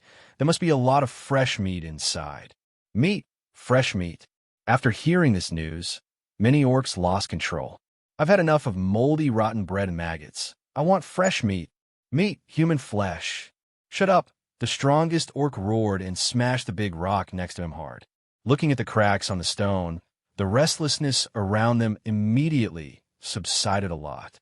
"Everything is ready. Let's go now." "Immediately. I'm going to eat roasted human flesh there tonight." The leader gave instructions. Roar. The wargs could not stop growling, and the orcs began. "Did you hear that?" "Yes, there are wargs and noisy goblins." The breeze brought the noise echoing across the wilderness. However, there was silence within the city walls. To be honest, even after making a lot of preparations, Levi was still a little nervous. Unlike the vagrants beside him, Levi had not seen too many scenes. At this moment, he was still a little scared when he thought of a group of orc cavalry rushing towards him. 100 orcs and dozens of cavalrymen may not sound like a lot, but forming a circle is enough to block just 2 people. Looking at the 5 sets of iron blocks in his backpack, Levi felt a little regretful. If he had known earlier, he should have bought some pumpkins when he was in Bree, so that he could try to summon an iron golem. Roar! A beast roared, startling Levi and causing him to look up. "Here it comes," said Faradin. The two hid behind the bunker on the city wall and stared at the direction where the sound came from. Crash! Kill! The noise gradually approached, and a small shadow emerged from the bushes, exposed in the moonlight. First, dozens of wolves rushed forward, lined up in a row, with orcs waving weapons on them, heading straight for the city wall with great momentum, and their speed was no slower than that of horses. Seeing the enemy approaching a certain distance, Faradin picked up the bow he carried with him and drew an arrow. Brush! With one arrow, he accurately hit the warg that was rushing in the front. The warg was killed on the spot, and the orc riding on it fell off and ate a mouthful of mud. Another arrow pierced through the head of an orc, causing it to fall directly to the ground and become motionless. Under Faradin's accurate shooting, by the time the cavalry squad rushed to the city wall, 3 wargs had lost their riders and 2 wargs died suddenly. However, the remaining cavalry were not afraid. Instead, they were aroused by the smell of blood. When they saw that there were only 2 people on the city wall, they became even more ferocious. Some orcs even laughed out loud. Of course, even if there were only 2 people defending the city, the smooth stone wall that was more than 10 meters high could not be crossed in one go. Soon the wolf rider who was in the front was defeated. He tried many times but failed to climb up, so he had to retreat and reorganize his formation. Damn it, the intelligence is wrong. Who was so blind as to say that the warg could just jump over there? The last time I saw this wall, it was only half as high as it is now. The orc scout and the team quickly explained. "You're a piece of trash." After being defeated in front of the city wall, this group of orcs immediately started their traditional skill, infighting. Faradin tried to continue drawing his bow, but the orcs were already on guard and had been looking up. Several archers aimed at Faradin's position and shot, forcing him to retreat for a while, move inside the wall, and launch a sneak attack using the arrow slits left in advance. However, after only a few more cavalrymen fell, the arrow holes were discovered and soon became useless. Levi glanced outside quietly and saw that the entire team had gathered under the city wall. At this moment, both the offense and defense were in a stalemate. The offense was unable to break through, and the defense's output was not enough, so they couldn't attack at all. The orcs outside the wall were helpless and could only start to jeer and curse. However, these humiliations could not shake Levi at all. After hearing so much, Levi even felt that these orcs were quite talented and were quite literary in cursing. They spoke dirty words one after another, using all kinds of long and short sentences, rhetorical techniques, and metaphors. However, compared with the internet brothers in Levi's memory, whose every sentence was as poetic as a critical hit, their words still seemed too poor. A bunch of scum. As he was cursing, a roar suddenly came from behind. A strong orc who was more than 3 meters tall and holding a big axe arrived in front of the city wall with a large army. He pushed away the cavalry who were blocking the way. His strength was so great that he knocked the wolf and its rider to the ground with one hand.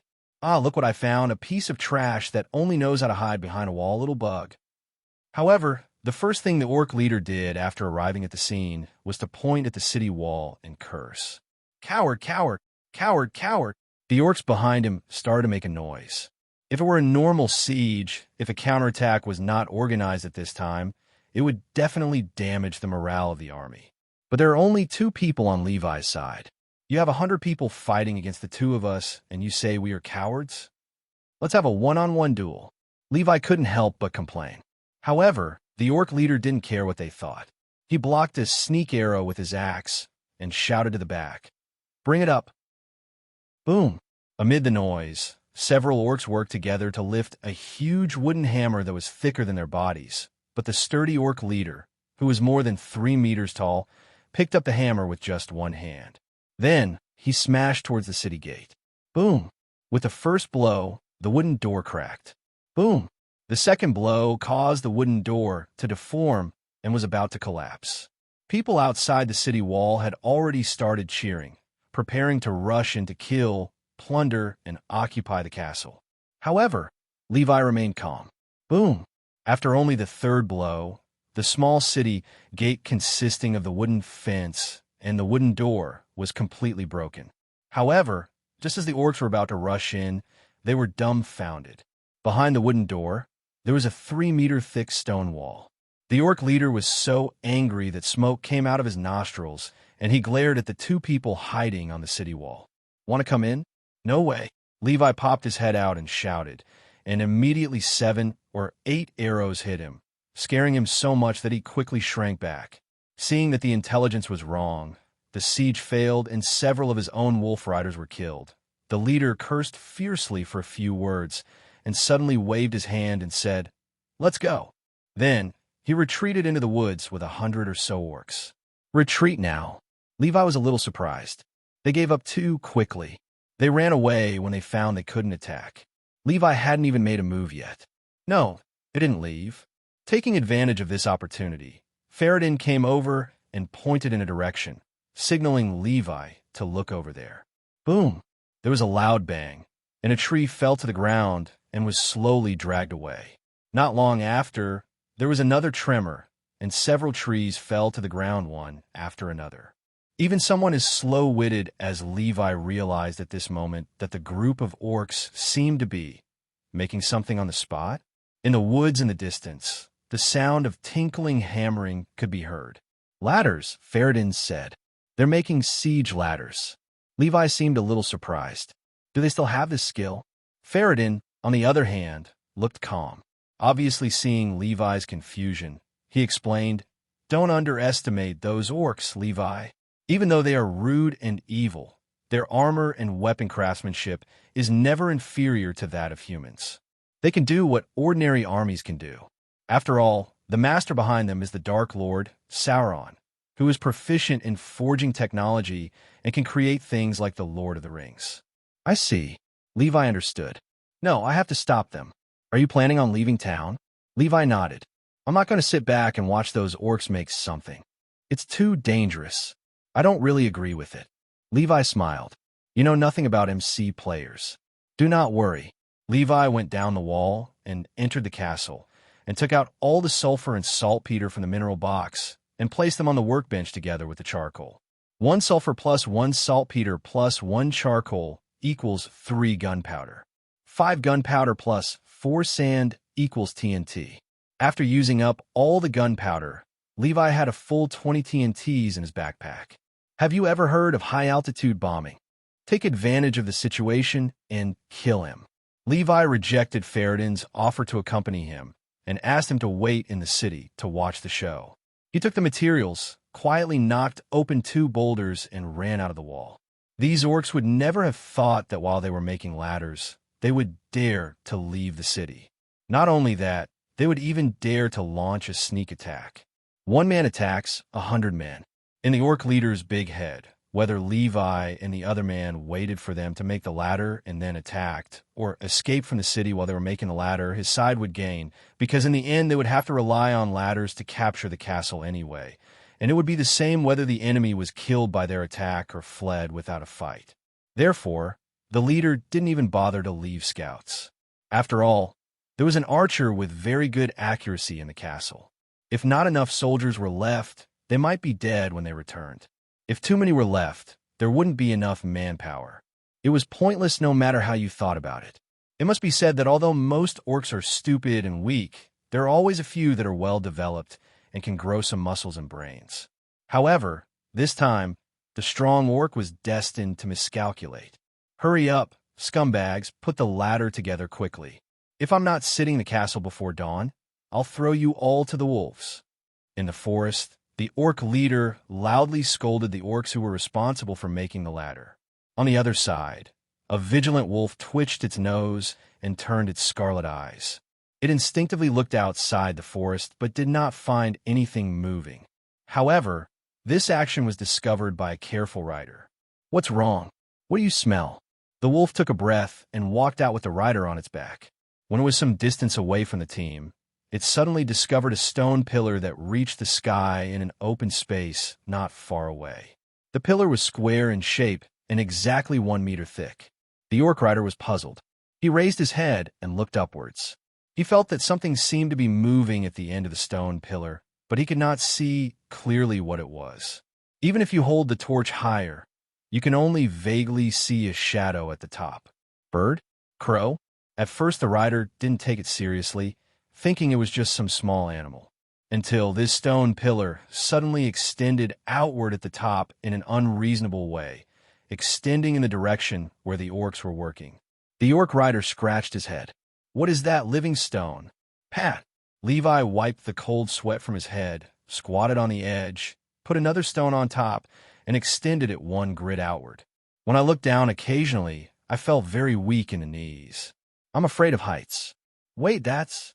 Suddenly, an idea came to his mind. Without caring about being afraid, Levi quickly stuck his head out and looked down again. I saw a small spot of light appearing on the edge of the empty space where I was building. It's a torch. Levi squinted and looked around. Oh no, it seems like we've been discovered. We need to speed up. Taking a few deep breaths and overcoming the weak legs, Levi quickened his pace and headed towards the place where the siege ladder was built, while trying his best to hide his body so as not to be seen from below. However, perhaps it was because they were too close, or perhaps there were always 1 or 2 smart people in a group of stupid heads. When Levita was about 70 or 80 meters above the construction site, finally, an orc raised his head, looked at the vague shadow in the sky, and couldn't help asking what it is. This sentence drew several eyes to look upwards. Several orcs looked up at the sky in a daze, forgetting even to patrol. Damn it, I seem to be hallucinating. There seems to be someone up there. People, it's clearly a crow. What if it's a human? What are you arguing about? If it's a human or a crow, you'll know after you shoot it down. An archer drew out an arrow, pulled the bow, and aimed at the sky to shoot. At a distance of 70 or 80 meters, there was still a chance of hitting the target if the aim was good enough. However, he was destined not to have this opportunity. Look, there's something glowing in the sky. Idiot, isn't there glowing stars everywhere in the sky? Not a star. Before he finished his words, a red object shining with white light fell from the sky and landed right in the middle of these orcs. Boom! The moment he landed, a huge explosion sounded, and a large pit several meters wide was blasted directly on the spot. Unfortunately, a tree nearby was affected and its branches were directly broken by the explosion. As for the few orcs at the center of the explosion, their limbs flew everywhere and they disintegrated on the spot. As expected, the maximum damage of TNT is 65 points, which is something that these small soldiers with an average health limit of more than 10 drops can resist. Levi had calculated the height of more than 70 meters. When the TNT was ignited at this height, it would explode the moment it hit the ground, not giving the orcs any time to react. What? The leader was immediately startled by the explosion. He quickly picked up the large wooden hammer beside him and led a team of people to investigate. However, when they arrived at the scene, they only saw a big pit and several broken body parts. What happened? The leader asked angrily, but no one answered. Suddenly, a sharp-eyed scout pointed overhead and shouted, "Look, what is that?" A group of orcs looked in the direction of the finger and saw 7 or 8 red objects flashing rapidly falling from the sky and about to hit the ground. The tall leader suddenly had a bad premonition and simply placed the large wooden hammer across his front to use as a shield. However, he felt that this was not safe enough, so he took several steps back and protected his subordinates in front of him. Everyone's eyes followed the red, glowing object until the TNTs fell to the ground one by one. Boom! Explosions, white light, screams. As the TNT exploded one after another, big pits were blown out on the ground. The orcs who were close to the center of the explosion had their parts blown everywhere and evaporated on the spot. Those who were a little further away could not escape the fate of being blown up. Many orcs might still have a breath left when they were blown into the sky, but when they fell down, they finally died. Ah! Although the orc leader was lucky enough not to be wiped out immediately at the center of the explosion, he was still knocked over by the shockwave, rolled all the way, and finally hit a tree. Die. Clang! The huge mallet he used as a weapon fell to the ground, charred all over. Without bothering to check his injuries, the strong orc struggled to get up and looked at his team. At this moment, most of the team members who had experienced a round of bombing were unrecognizable as orcs before they were born. The ground was covered with black blood and burnt flesh. Some of the incomplete limbs were stuck to the ground, some were hanging on the trees, and a few orcs that had survived by chance but were not necessarily intact were struggling to crawl on the ground. It was obvious that they could not hold on for much longer. Almost wiped out. Looking at the hellish scene in front of him, the leader was confused. What happened? What happened? From beginning to end, he couldn't see where the enemy was, nor did he know what was attacking him. It just happened inexplicably, and everything was destroyed in an instant. Oh, right heaven! The attack comes from the sky. Finally finding the source of the attack, the orc leader was both angry and afraid. Could it be the legendary dragon that could launch such a powerful attack from high altitude? At this moment, there was a rustling sound coming from the bushes nearby. Several wolf riders came over after hearing the sound. They were stunned when they saw the big pits and corpses on the ground, and then they saw the orc leader covered in blood. Immediately, several orcs jumped off their wolves and ran over to offer their courtesy. "Captain, we are here to support you." As he spoke, another large group of wolf riders rushed out, guarding and searching for the incoming enemies. Obviously, almost all the troops of this orc team are here at this moment. The leader realized something, and his expression suddenly changed. No. However, it was too late. More than a dozen glowing TNTs fell from the sky. The work has been signed. You can watch it with confidence. Thank you for your support. Also, orc, also called goblin. In The Lord of the Rings, both names are correct, and you can just call it whichever one is more comfortable. Boom! With the help of the light from the explosion, Levi lay on the edge of the platform and looked down. After 2 rounds of TNT bombings one after another, it cannot be said that the 2 oak teams were unscathed, but it can also be said that none of them were left alive. At this moment, the entire area can be said to be in a mess. Wherever the TNT exploded, only a big hole was left, vaguely revealing the rock layer underneath.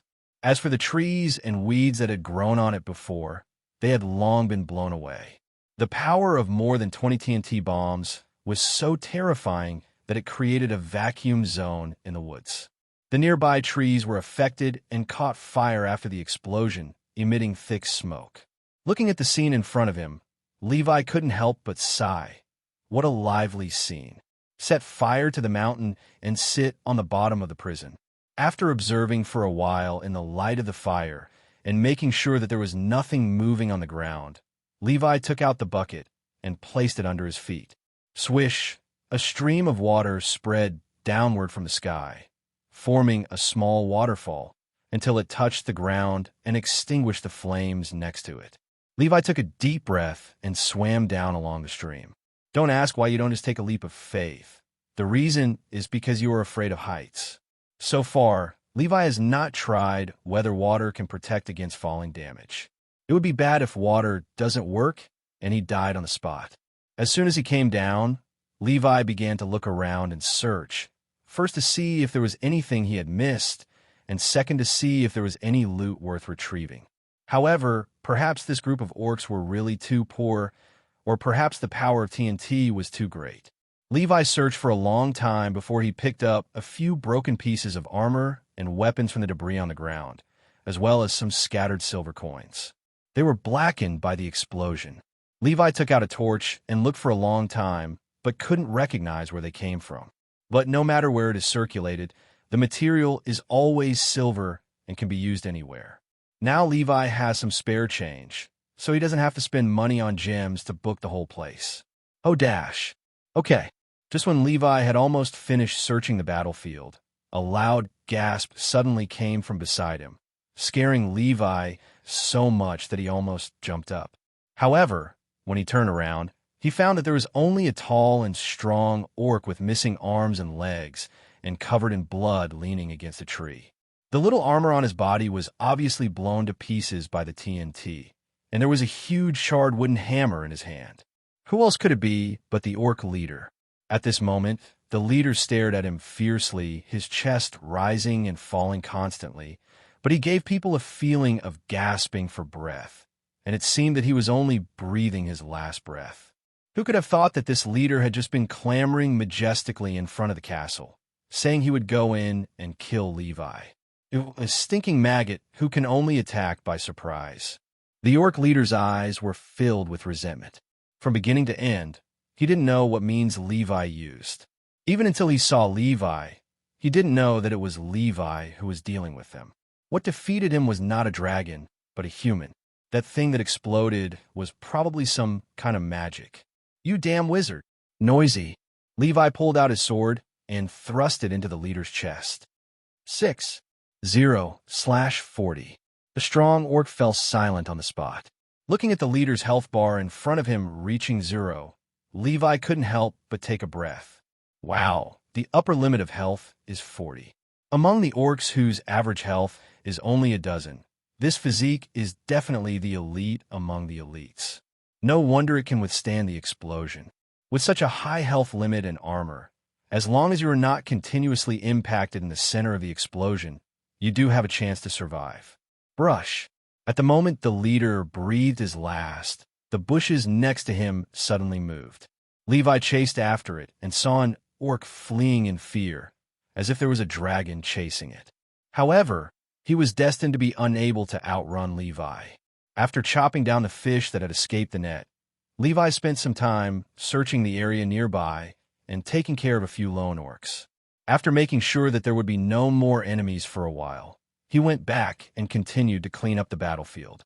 First, Levi took away the scraps of copper and iron that the orcs were wearing and prepared to throw them into the anti-smelting furnace. Then there are the wargs. Although the wargs don't have any equipment, they are a kind of supplies themselves. After being decomposed on a workbench, these wolf corpses can provide 3 materials: wolf meat, wolf fur, and bones. Needless to say, meat can be used as food reserve, fur can be used to synthesize fur equipment, and bones can be used to synthesize bone meal. It can be said that it is one wolf with 3 uses. Under the moonlight, with a backpack full of spoils, Levi swaggered back to the castle. On his way back, he rebuilt the city gate and removed the stones that blocked the road behind. "You're back, Levi." Ferretin had been waiting at the city gate for a long time. "What's going on?" "I just heard some weird noises and saw some lights." "Was that caused by you?" As he spoke, the surprise in Ferretin's eyes could no longer be concealed. At first he was a little worried about Levi. After all, he didn't know what Levi's plan was or whether it was really reliable, so he could only choose to believe blindly. However, he watched from the city wall for a long time, and there was no sign that the orcs would stop working. Just when he was considering whether to go out and see what was going on, he suddenly heard a loud noise, and then flames shot up into the sky. After that, it seemed that water fell from the sky and extinguished the flames burning in the forest. "I have already dealt with that group of orcs. Don't worry." Ferretin was stunned. "You mean you single-handedly fought off a squad of hundreds of orcs and dozens of wolf riders? This does not include the leader of that team. That big guy is not easy to deal with. The rotten city gate next to him is the best proof of this." "Correction." Leeway raised a finger and explained, "It means annihilation, not repulsion. I have searched and there are no survivors." "Hiss." Ferretin gasped and exclaimed how horrifying it was. "How on earth did you do that?" Ferretin was a little bit incredulous, but soon the wanderer seemed to have thought of something and muttered to himself, "I've read in some ancient books that some powerful wizards wield lightning and fire in their hands and can summon wind and rain at will. I heard that the white-robed wizard in Isengard has this ability. When I think of this, all the abnormalities have a reasonable explanation. The fire must have been the fireball that ignited from Levi's hand, and the explosion and light were the lightning he summoned. It's magic. Levi must have used the magic of fire and thunder to repel the orcs." "Are you one of those wizards, Levi?" asked Ferretin. "If you're talking about a being like a certain gray robe, then I'm not one of them." "I don't believe it." Faradin said with a look of understanding. You have such powerful magic. Why didn't you use it before? That's dynamite. Dynamite, what is that? It's a weapon filled with a lot of gunpowder, which explodes when ignited by fire. Gunpowder? I've only seen it in dwarven firearms and fireworks. How could it be so powerful? The homeless man reluctantly accepted this statement. What about the water that fell from the sky that day? That's a bucket of water I brought with me. Faradin immediately looked like he was taking me for a fool. Can a bucket of water from your home put out a forest fire? Sure enough, gunpowder is just a medium for you to cast spells. You can use them to unleash powerful attacks, right? Hiss. Levi paused and said, Don't say it, really don't say it. It can really be regarded as such. After all, TNT is made using a workbench, and he really can't explain the specific principle, but if you regard it as magic, it seems to be fine. Then just take it as it is. After hearing what Levi said, Faradin showed an expression that said, As expected. Faction system activated. Dunedain faction reputation plus 50. Current Dunedain faction reputation friendly. World map open. Territory claim enabled. Just when he was having a headache, several reminders suddenly sounded in succession, interrupting Levi's annoyance. Faction map?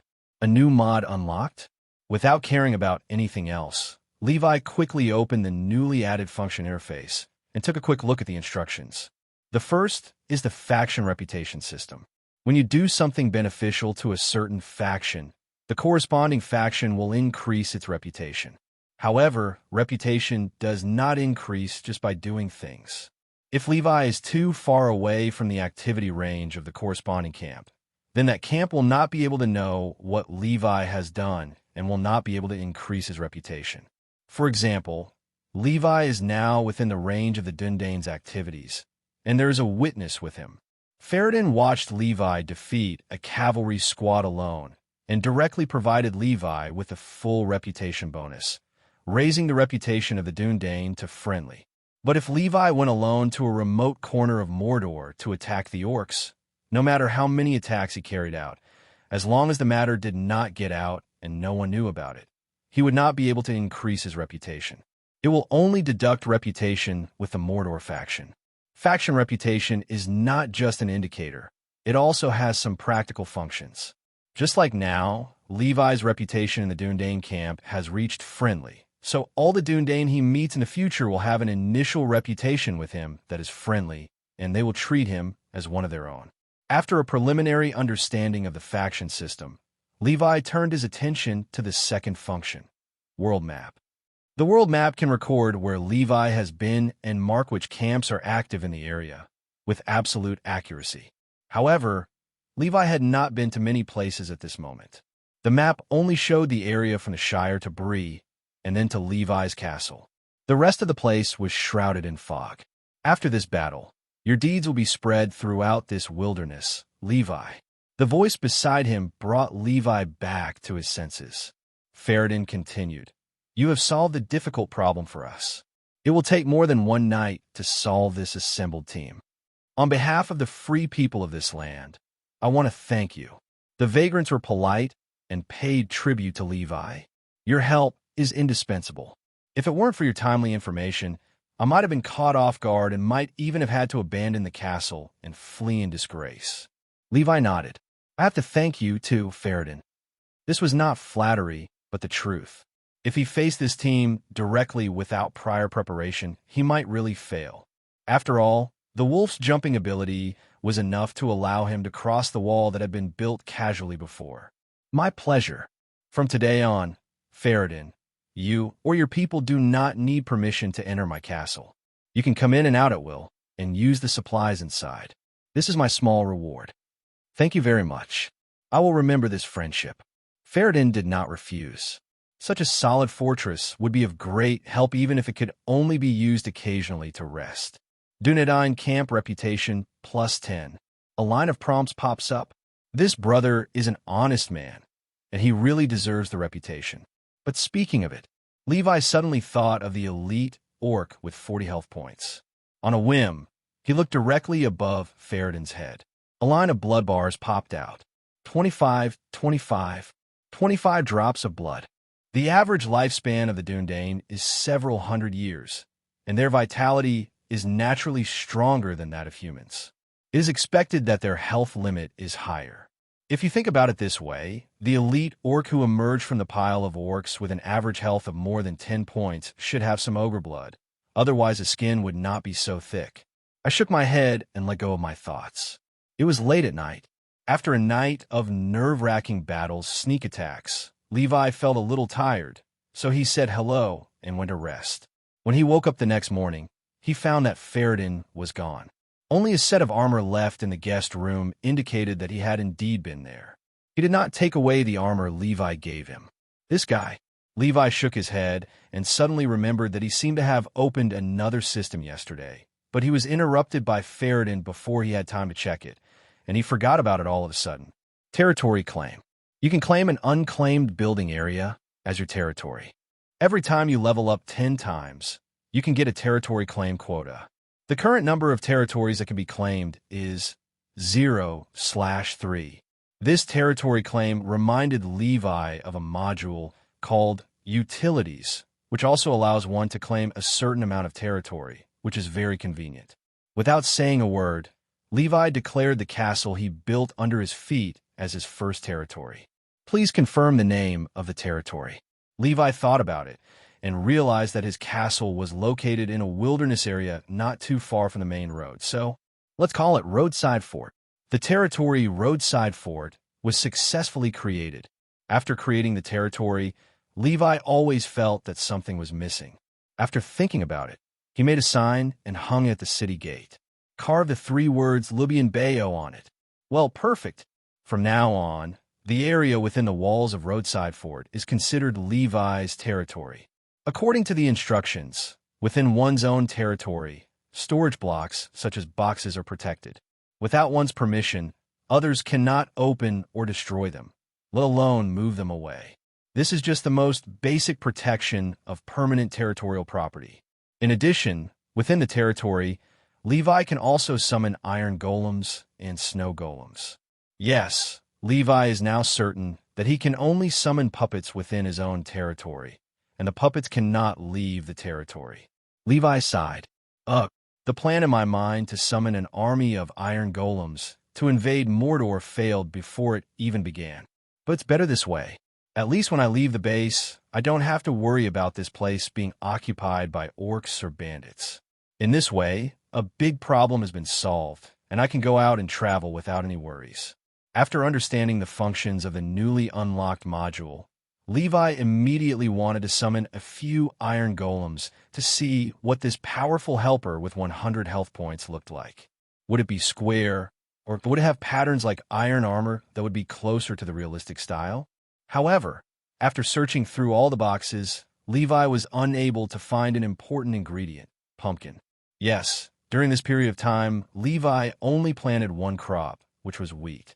There were only wheat seeds, which Levi could obtain directly by knocking the weeds outside. The rest still needs to be found. Having made up his mind, Levi opened the world map and then spread out the paper map he got from Bilbo and compared them. To the west of the Roadside Fort is Bree. For Levi, it is a return journey and the route is more familiar. To the east lies Rivendell, and easterly beyond that are the Misty Mountains. According to the map, Levi is about the same distance from Bree and Rivendell. Looking at the valley in the east, Levi was somewhat tempted. He hadn't seen the elf yet. Moreover, if I remember correctly, Aragorn was living in Rivendell at that time. If you calculate the time, he should be a child under 10 years old now. Levi was very curious about this human king who would appear decades later. It would be nice if I could meet him in advance. However, if I were to go to the valley, I would probably not be able to come back for some time, and now I couldn't summon the Iron Golem, so the castle would be defenseless when I left. After thinking it over, Levi decided to go back to Bree first, get the things he needed, and ensure the security of the territory.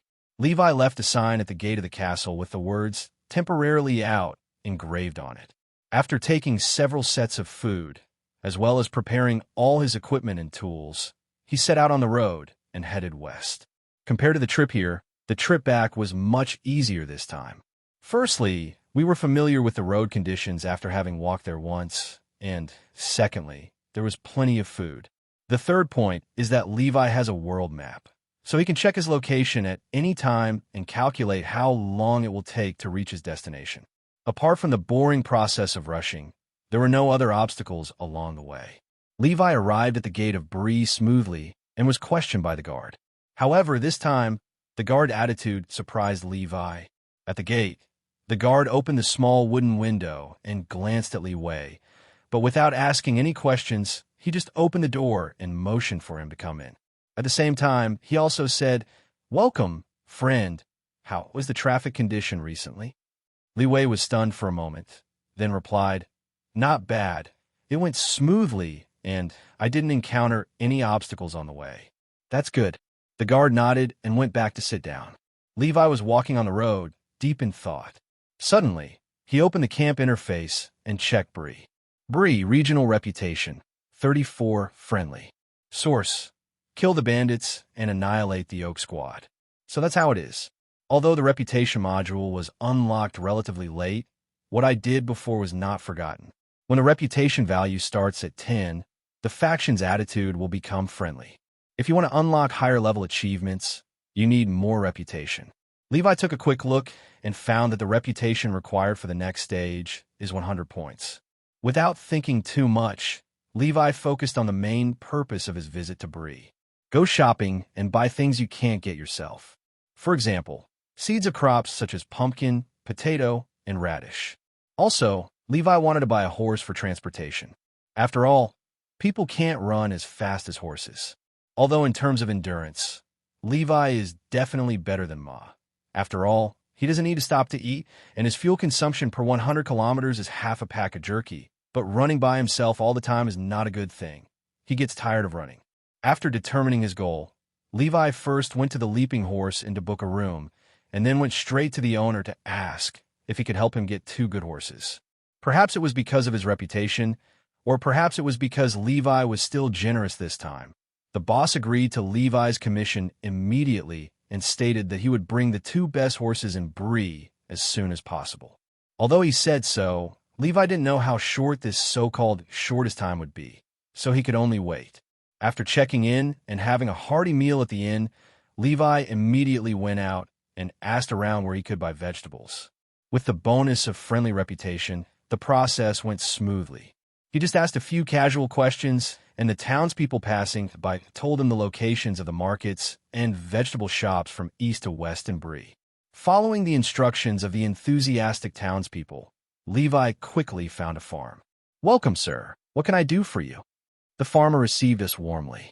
Levi immediately stated his needs, and fortunately, all the crops he wanted to buy were available here. Pumpkin, potato, carrot, wheat. "Hey, this is..." Levi walked over to a basket and took the items inside. "Corn. Unlock synthesis. Corn seeds. Give me a sack of this, too." Levi bought it on the spot. "Okay, sir. Bree's most hard-working hands are at your service." Then he saw the onions, ginger, and garlic that still had some dirt on them. "I want these 2. Good, sir."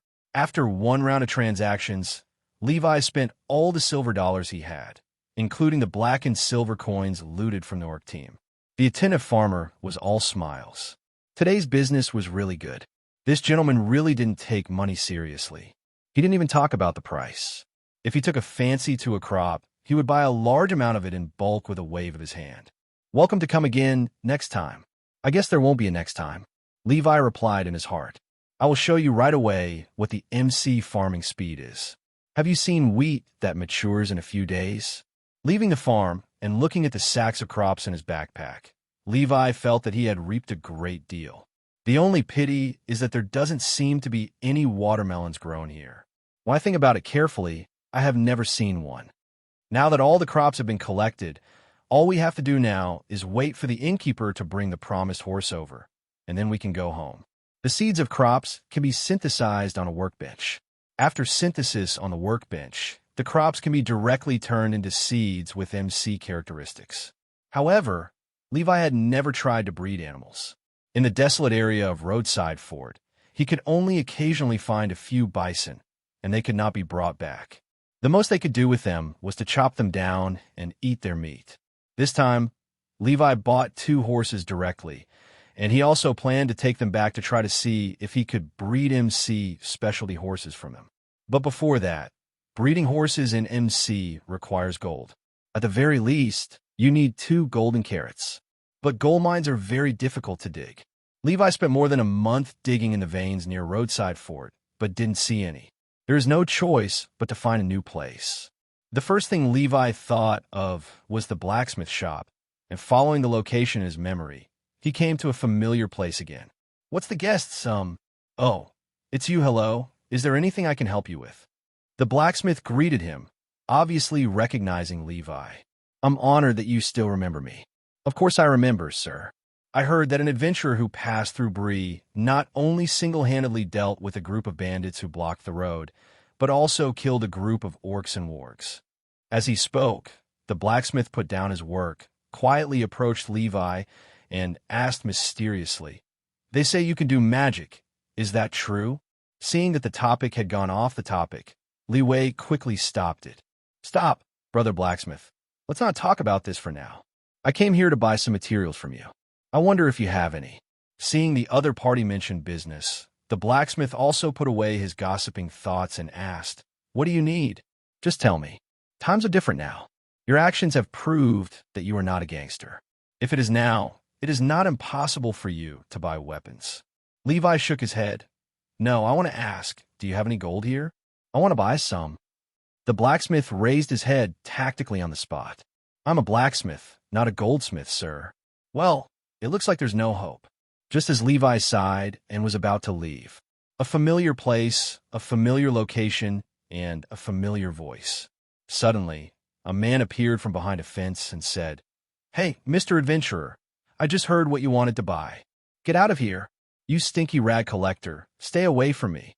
The blacksmith cursed angrily on the spot, not giving the blacksmith any face at all.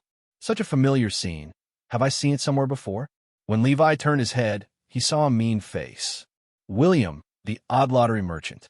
"Fuck off." The blacksmith was so angry that his business was robbed again, although it was impossible to do it in the first place, that he almost ran away from William on the street. Levi had no choice but to follow. Hoo-hoo, sir, I heard you. You want gold, don't you?" William, who was chased all over the street, was gasping for breath, but he did not forget to promote his business. "Yes, I want gold. I am curious. Are you squatting at people's doorsteps every day, waiting to steal their business? If I were a blacksmith, I would beat you up too." "Ha, no, not every day. I just happened to be here today." The corner of Levi's mouth twitched. "If not every day, then often? Okay, tell me about your goods. How much do you sell your gold for? As an old customer, you can give me 80% of the market price of gold. So affordable. We retail merchants are always very affordable," William said confidently. However, thinking of the rotten equipment William sold him last time, Levi was skeptical about these words. "Don't bring me a batch of copper gilding." However, Levi is not worried about being cheated. After all, no matter what falls into the backpack, it will be marked with an ID, and the material can be seen at a glance. Although he was skeptical, Levi followed William to his small warehouse. This remote little neighborhood remained unchanged, dark and quiet. If I had to say something, there seemed to be more dust in some of the houses, and it looked like no one had been there for a month or so. "That's all, sir." William searched around and pulled out a box from deep inside the warehouse. When Levi opened the box, he was stunned. I saw that it was filled with dull, rusty, and spotted jewelry. "Look, sir, this is pure gold." William picked up a bracelet and patted his chest to assure. "No." Levi's eyelids twitched. He took the bracelet with so many spots on the surface that the original color could hardly be seen and put it into his backpack. Rusty gold bracelet. Estimated recoverable amount, 2 to 3 gold grains. It turned out to be the case. Leeway understood. The bracelet is indeed made of gold, but perhaps due to poor storage environment or too long. Although gold itself is stable, it cannot prevent things from being adsorbed on the surface and affecting the appearance. "Okay, I want them all." Quality is not important to Levi. It's the same if it's thrown into the anti-smelting furnace. Upon hearing what Levi said, William immediately rubbed his hands and gestured a number. Levi really had no silver coins on him, so he had to take out a bunch of antique jewelry again. This wave of transactions directly emptied half of Levi's inventory. However, a lot of gold products were obtained in return. Most of the antique ornaments Levi looted from the corpse demons were made of silver, but he exchanged them for gold products more than twice their size from William. In fact, in Middle-earth, the price of silver products is very high, especially among the elves. It is said that the elves prefer silver to gold. Looking at William's upturned mouth, Levi knew that he would definitely not lose out. But it doesn't matter, the goal has been achieved anyway. I have to say that William is a bit of a talent. Although his warehouse is full of junk, maybe his business can be pretty good. He would dare to sell anything that might be related to the customer's needs. This guy is definitely not as poor as he appears. He must be quite wealthy. After finishing his work, Levi didn't stay for long and went straight back to the inn. William stood there, watching Levi leave and wiping the sweat from his head. "How's the business going?" A man with untidy beard and dark clothes suddenly walked out of a shabby house nearby. "It's barely a loss." William twitched the corner of his mouth. "Did he find anything?" "At the moment, no. My suggestion is that you'd better not let him know what you've done." The bearded man said slowly. "That night, I heard a noise like thunder on the road. A fire broke out in the forest, which was extinguished by the rootless water from the sky. I couldn't help my curiosity and went to the forest to check. I finally found a bunch of big pits and the bodies of orcs. None of them were intact. William's legs felt a little weak. I have advised those villains not to go after him. But the weapons they have are all obtained by you. Haven't you dealt with those orcs before?" William asked in a low voice. "That's all in the past. My advice is to stop and leave here. Otherwise, if he finds us, we might not be able to keep our heads." William fell in a deep thought. Levi didn't know what was going on, but inexplicably, a prompt Bree area reputation +10 popped up above his head. It seemed like I had done something good unintentionally. Back at the hotel, Levi, bored, checked his harvest. These gold products can be melted into about 2 or 3 gold ingots. Not much, but enough to make 2 golden carrots. The next 2 days were uneventful. Apart from resting and eating at the inn, Levi went out for a stroll to experience the customs and culture of Bree. Taking advantage of his free time, Levi bought 2 chickens from a farmer and prepared to take them home to raise. As for the other pigs, cows, sheep, etc., to be honest, it was a bit difficult for one person to take care of them. After all, there were also 2 horses. Levi suddenly realized that being alone also has its inconveniences. But there is a solution. There are actually quite a few wild animals in the forests and plains near the roadside for it, including wild boars and bison. I didn't think of opening a ranch before, so I just slaughtered them and ate their meat when I saw them. This time I could try to bring some home and raise them. Come back. In a place like Bree, there are usually more humans and hobbits. But occasionally some other races would pass by, such as dwarves. Every time a dwarven caravan passed by, my pockets of silver would be filled, and then they would empty my wine cellar. One winemaker said so. Levi was lucky enough to encounter a dwarf caravan.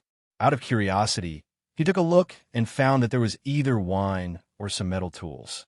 Although they looked well-made, Levi didn't need them. But it was at least an acquaintance with the dwarves. These short guys with big beards are really interesting. Each of them speaks like a crosstalk, which is really entertaining. Also, the dwarves have very strong vitality. 25. Same health bar as the Dunedain.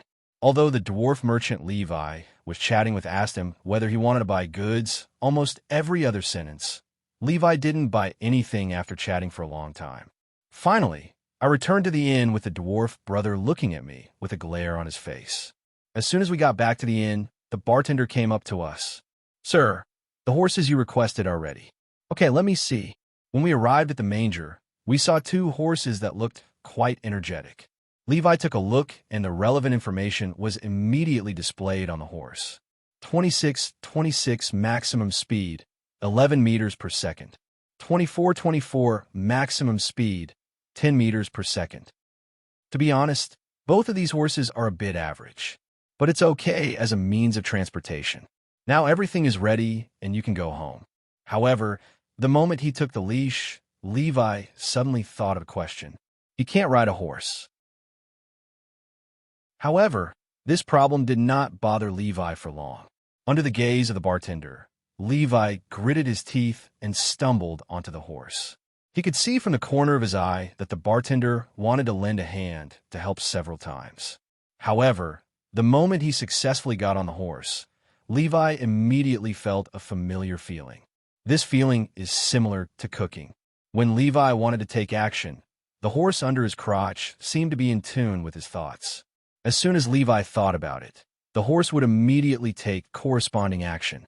It's the system that assists the operation. Levi could feel that this auxiliary process could still be interrupted at any time, and he could control it with his own real skills, but he would definitely not do that now. With the help of a system, Levi suddenly felt more confident. The next morning, he rode a horse, led another horse, went to the farmer's house, got 2 chickens, put them in a cage, and set off. This time the journey back was no shorter than the journey here.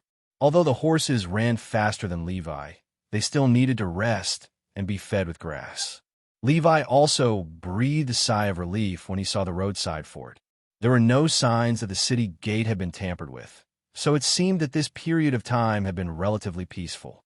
After settling the 2 horses and 2 chickens for the time being, Levi returned to the castle and sorted out the supplies. The first step is smelting. Levi threw all the gold products he bought from William into the smelting furnace. He was lucky enough to get 4 gold ingots and 1 gold nugget. 2 golden carrots were immediately synthesized. Levi ran to the horses and put the golden carrot next to one of them. The horse felt a little curious about the golden carrot, but did not eat it. Instead, it smelled it first. After making sure that it was just a carrot with a slightly different color, it took a bite and started chewing it. After a while, several red hearts appeared above his head. Levi wasted no time and immediately took out the second golden carrot and fed it to the other horse. The 2 horses unconsciously leaned against each other. After a while, achievement. Where do I come from? Description. Successfully breed a pair of animals. Looking again, a pony that looked a little dazed was squeezed between the 2 big horses.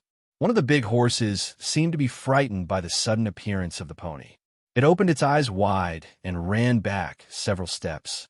However, Levi was delighted. Good luck.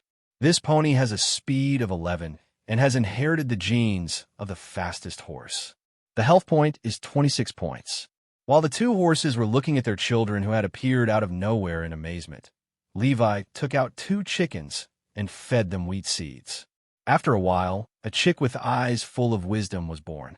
Looking at those eyes full of wisdom, Levi couldn't help but sigh. These stupid kids all look the same. At this moment, Levi holds the pony in his left hand and the chicken in his right hand, and feels that his future is bright. He didn't even take a rest that day, but picked up a pickaxe and boulders and started to dismantle and build the city wall. In just one day, the territory was more than doubled in size. By the way, new agricultural and animal husbandry planting areas were also created, as well as separate horse farms and stables. At this time, the territory of Bilbo was actually quite large, about tens of thousands of square meters. Anyone who saw it would wonder if this was the home of some great lord. During the expansion, Levi did not forget to continue breeding animals. After the number of animals bred reached 2, the original 2 horses and 2 chickens were no longer needed. After thinking about it, Levi simply fenced off a separate piece of land to raise them and separated them from the animals that were bred later. After doing all this, Levi continued to plan the agricultural area. Pumpkin, wheat, potato, carrot, corn, onion, ginger, garlic. Another day passed, and looking at the neatly divided areas in front of him, Levi felt a sense of satisfaction. The crop seeds are growing vigorously. Although the pasture is a bit empty now, it will be filled up sooner or later as the breeding progresses. As for the horses, it is not enough to breed only 2 golden horses at present, so they can only be put on hold temporarily. But at least there are horses available, and they are horses that can run all the time without rest. The fuel consumption is 3 blades of grass per 100 kilometers, and even these 3 blades of grass are just symbolic bites. Overall, The development of roadside fort is booming. That night, the first square pumpkin grew from the pumpkin stalk that had been ripened with bone meal. Levi placed it on the iron block and summoned the first iron golem in the territory.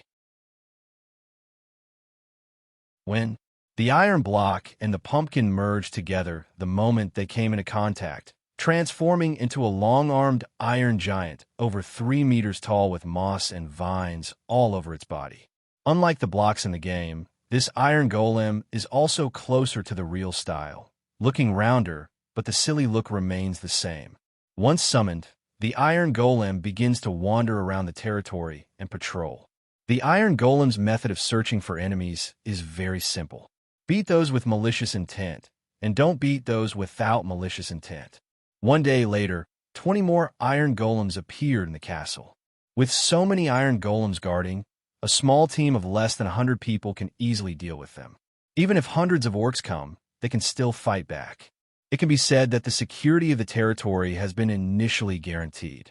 And so another week passed. The crops in the territory have been harvested. Looking at the several groups of vegetables in the warehouse, Levi also felt a sincere joy of the harvest. That night, I picked a few onions and made a dish of stir-fried beef with onions. So delicious. These days are simply like those of a god. On this day, Levi went out to mine as usual and suddenly saw 3 bison drinking water by the lake. So he immediately changed his route and quietly approached the lake. This time he did not chop it with the sword. Instead, he took great pains to circle one, knocked it unconscious, and then took it back to the castle. 21/30. You said this bison is different. Its blood is so thick. The next day, Levi continued to squat by the lake and finally waited for another bison. Knock him out as usual and drag him back. In this way, the 2 bison had companionship on the pasture, and Levi obtained unlimited milk. He also bred 2 bison calves with wheat, thus ensuring his future meat supply. This wave can be said to be a win-win situation. Levi wins twice. After the bison, Levi discovered wild boars. So it's the same operation again. Crouch, approach slowly, circle, stun, and drag back. After settling the wild boar, Levi took the time to make a simple egg collection device. Actually, it's just some funnels placed under the chicken coop, with boxes connected to them. This way you don't have to pick up the eggs yourself in the future. For half a month since returning from Bree, Levi's life has been quite fulfilling. He has never been idle for a moment. He is either mining or taking care of the crops and animals in the territory. In this way, even though iron is used every day, the inventory increases instead of decreases. And there was no sign that the iron or vein would be fully mined, and it seemed that the iron or content was still sufficient. Seeing that everything was in order, developing smoothly, and supplies were sufficient. 2 days later, Levi was ready to head east. Early in the morning, Levi put a saddle on the faster of the 2 horses, equipped it with iron horse armor, and prepared to set off. But a guest came unexpectedly. Faladane. Hello. Levi, who was dressed neatly, started to greet from a distance. How are you doing recently? It's okay. Faradin glanced at the roadside fort and said in surprise, I feel that this place has become different. It seems to be much bigger, and he looked at the farms and pastures inside the wall and said, I remember there weren't any of these last time I came here. Oh, I planted that a few days ago. Some days ago. That corn looks like it has been growing for 2 months. Forget it. I can't use common sense to deal with this guy. The homeless man had gradually gotten used to Levi. He looked at Levi, who was dressed neatly and leading a horse that didn't seem very smart, and asked, It seems that I came at a bad time. Are you going out? Yes, I plan to go to the valley to have a look. Valley. Faradin glanced at Levi. I know where it is. There's a path leading to it in the wasteland. I hope you won't get lost. Experienced nomads tell of a shortcut to Rivendell. Thank you. But speaking of which, is there anything important that brought you here this time? Do you want to stay a few more days? I have been researching a lot of new dishes recently. You don't have to stay a few more days, but I do have something to tell you this time. Levi, since the cavalry squad was annihilated last time, the Orc King of the Misty Mountains has known of your existence. He is likely to retaliate against you. You'd better be careful in your recent actions. The Orc King. The first person that came to Levi's mind was Azog, but then he thought something was wrong, as he had never heard of Azog being given the title of Orc King. That's the guy. Levi's mind flashed with an image of a tall, yet bloated and fat orc. Is it the Orc King who lives in the cave? I understand. Thank you for reminding me. Vagrants always come and go like the wind, and Levi failed to keep him after all his persuasion. In the end, he just took him into the territory for a tour and introduced some new things. For example, Iron Golem. These big guys stared at Ferretin with expressionless faces, which made him terrified. However, the Iron Golem just scratched its head, produced a small red flower from somewhere, and handed it to Ferretin, showing no intention of attacking. It seems that the Iron Golem's friend or foe identification function is quite reliable. Thank you. Ferretin took the flower politely. After walking around, the homeless man left quickly without staying for long. After a while, Levi also mounted his horse and rode eastward along the road. I have to say that with a horse to ride, the travel efficiency is much faster. Although the maximum speed of this horse is only 11.5 meters per second, the advantage is that it can run continuously. Moreover, not only can the horse keep running, Levi also does not need a rest. The man and the horse ran at full speed for a whole day without stopping and arrived at a landmark building at an incredible speed, the last bridge. Nearing the river, Levi slowed down the horse and stepped across the stone bridge step by step, admiring the scenery on both sides. The river reflects the setting sun, adding a touch of beauty to the evening. It is here, Troll Forest. Levi spread out the map. A short distance northeast from here is the dangerous Ogre Forest.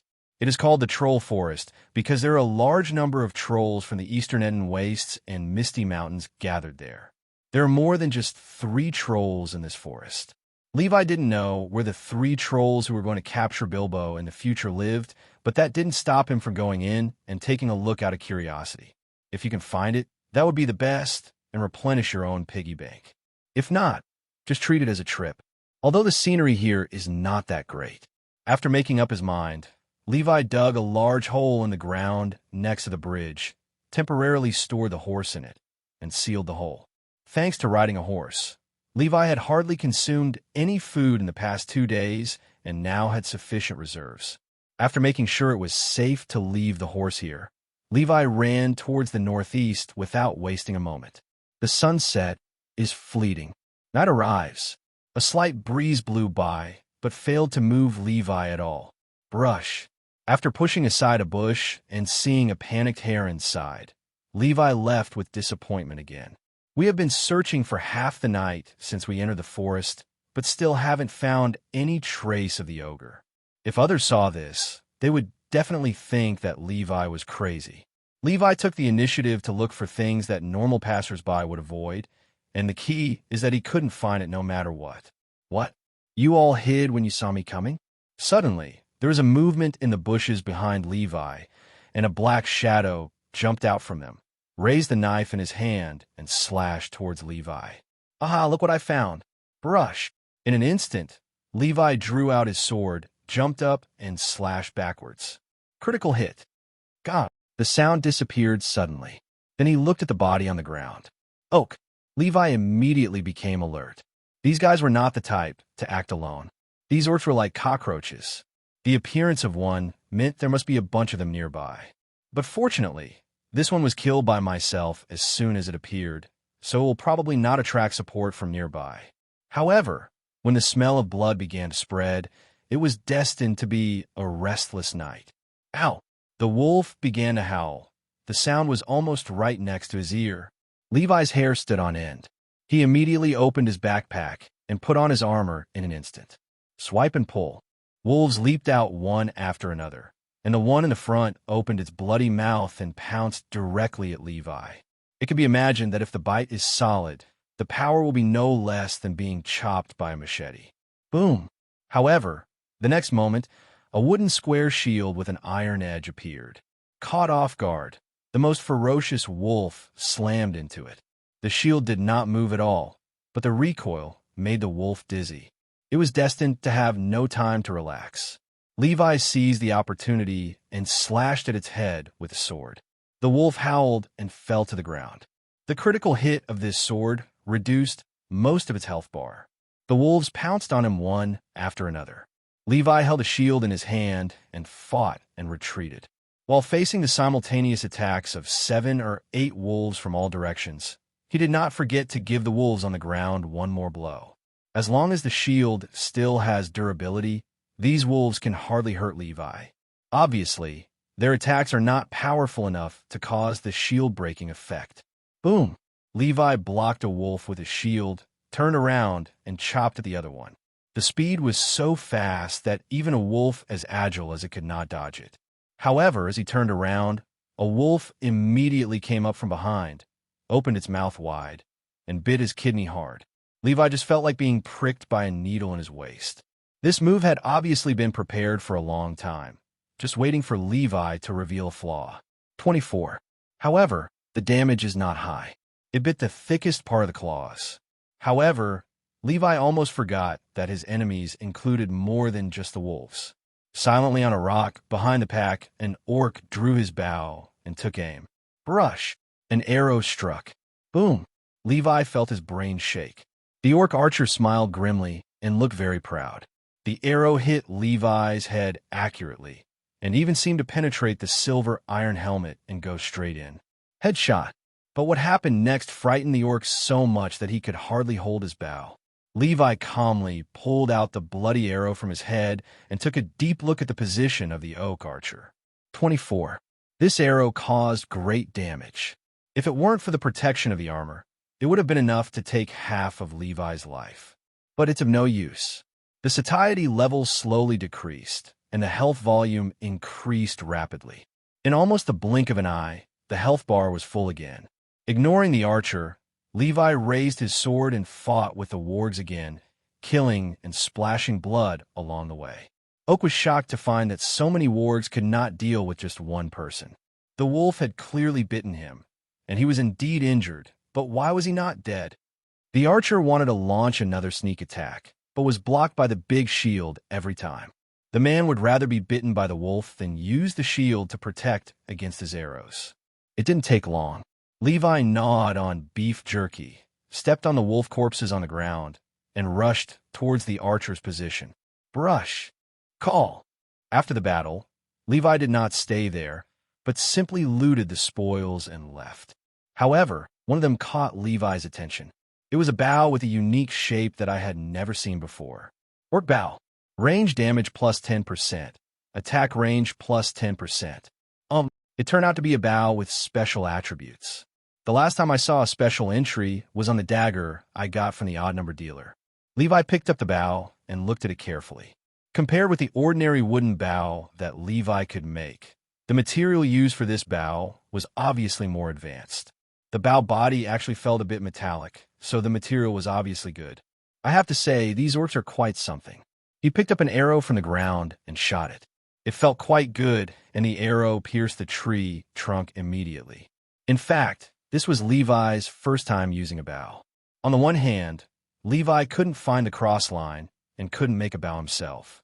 On the other hand, it was also because Levi preferred close combat that he ignored the bow, an extremely powerful weapon in the era of cold weapons.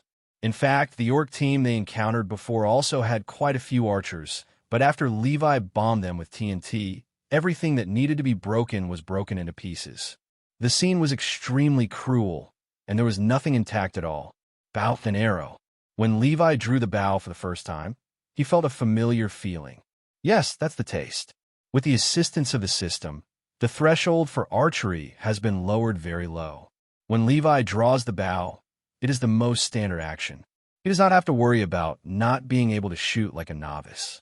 After trying to shoot a few times, Levi got used to using the bow and arrow. Of course, there is only no obstacle in using it. As for the accuracy and the parabola of the arrow, he has to study it himself and slowly understand it. As always, Levi can interrupt the system-assisted operation at any time and do himself. But he won't do that until he really learns this skill. This orc archer did not carry many arrows. Even if he retrieved all the arrows he had shot, there would only be 9 in total. Ammunition was quite scarce. It was late at night. Levi found a cave at random, lit a bonfire, and roasted some corn on a stick. Although you could be fooled by eating dried meat directly, there should always be some sense of ritual in life. The bonfire crackled, and the corn gradually heated up, giving off an aromatic aroma. Levi couldn't help but take a bite, and the sweet and soft flavor burst out in his mouth. It smells really good. The heat is just right. Thump! Levi suddenly felt shock on his butt. He instinctively looked in the direction where the earthquake occurred. Under the light of the fire, a huge shadow slowly approached. Levi put away the roasted corn. Dong dong. The shadow gradually approached the campfire, and the closer it got, the taller Levi could feel it, until it showed its fat head and body, and said something in some vulgar language. Food, eating food. Levi finally saw clearly. This is an ogre. Ah, look what I found. Meat delivered to my house. The ogre jumped up and down in excitement. Levi also jumped for joy. Ah, look what I found, a man-troll. This time, even the ogres can't do anything about it. Why are you so happy even though the food is about to be eaten? The next moment, as if his eyes were blurry, the human in front of him suddenly had a set of annoying hard armor. The long sword gradually enlarged in the ogre's dull pupils. What? The ogre covered one eye, took 2 steps back in pain, and slapped away a piece of rubble, forcing Levi to retreat again and raise his shield to block. Good guy. The blow just now allowed Levi to see the ogre's health bar clearly. 53/60ths. The ogre in front of you not only has a maximum health limit of 60 points, but also has 2 grids of armor because of its thick skin and flesh. All in all, it's thicker than the blood of a corpse demon. Bug, I'm going to kill you. The ogre roared, slapped Levi with a slap, and directly blew away the campfire and smashed towards Levi. Levi narrowly avoided it and leaned forward to strike with another sword. The ogre reacted and punched him in the waist. Seeing that there was no room to move, Levi had to raise his shield. When the powerful punch was blocked, and at the same time, the shield made a sound of breaking under the heavy weight. Looking again, I saw that there was an extra cooling bar on the offhand shield. This attack was so terrifying that it directly broke Levi's shield, and he could no longer defend for a short period of time. Realizing that a head-on confrontation would be a disadvantage, Levi, whose shield was broken, took the attack head-on and ran out of the cave.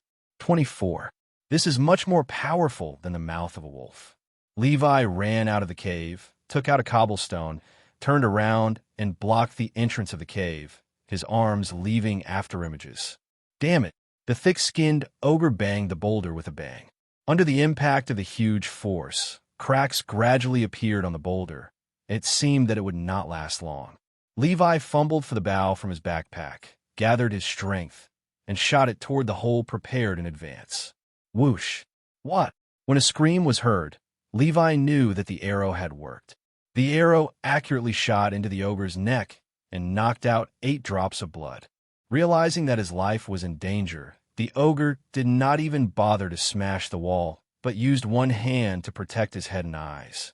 However, from the moment Levi sealed the ogre in the cave with boulders, death was its inevitable end. Have you ever heard of the legend of the despicable Cube Man? The ogre was hit by 7 or 8 arrows in the cave before he fell to the ground with a bang. Until its death, it was unable to break through the stone wall that suddenly appeared. It doesn't matter if you've heard it before or not. Now you've seen it. After confirming that the ogre's health was completely drained and he was completely silent, Levi slowly approached the cave entrance. I don't know if I don't see it. I'm startled when I see it. Wow, it almost smashed the 1-meter-thick boulder. This ogre seems to be a bit too strong. Next time, block 2 layers. The trolls don't drop anything special, and the greatest value of this corpse is that its bones can be used as fertilizer. As for meat, Levi's lower limit of acceptance is warg, although in fact warg meat is also very unpalatable. After a quick search, Levi discovered that the ogre was completely penniless and had nothing on him. But it just said that this is its home, the ogre's home. Levi immediately became interested. This was what he came for, the ogre's treasure. Just now, Levi thought this was just an ordinary cave and did not explore inside. Now that he knew it was where the ogres lived, he immediately picked up a torch and reached inside little by little. However, after walking for a while, Levi couldn't help frowning. The cave was filled with bones, filth, and some literally dirty things. The hygiene is so poor. Just when Levi was about to turn around and leave, the fire suddenly jumped up and jumped to the deepest corner. There, something caught the flame and flickered as the torch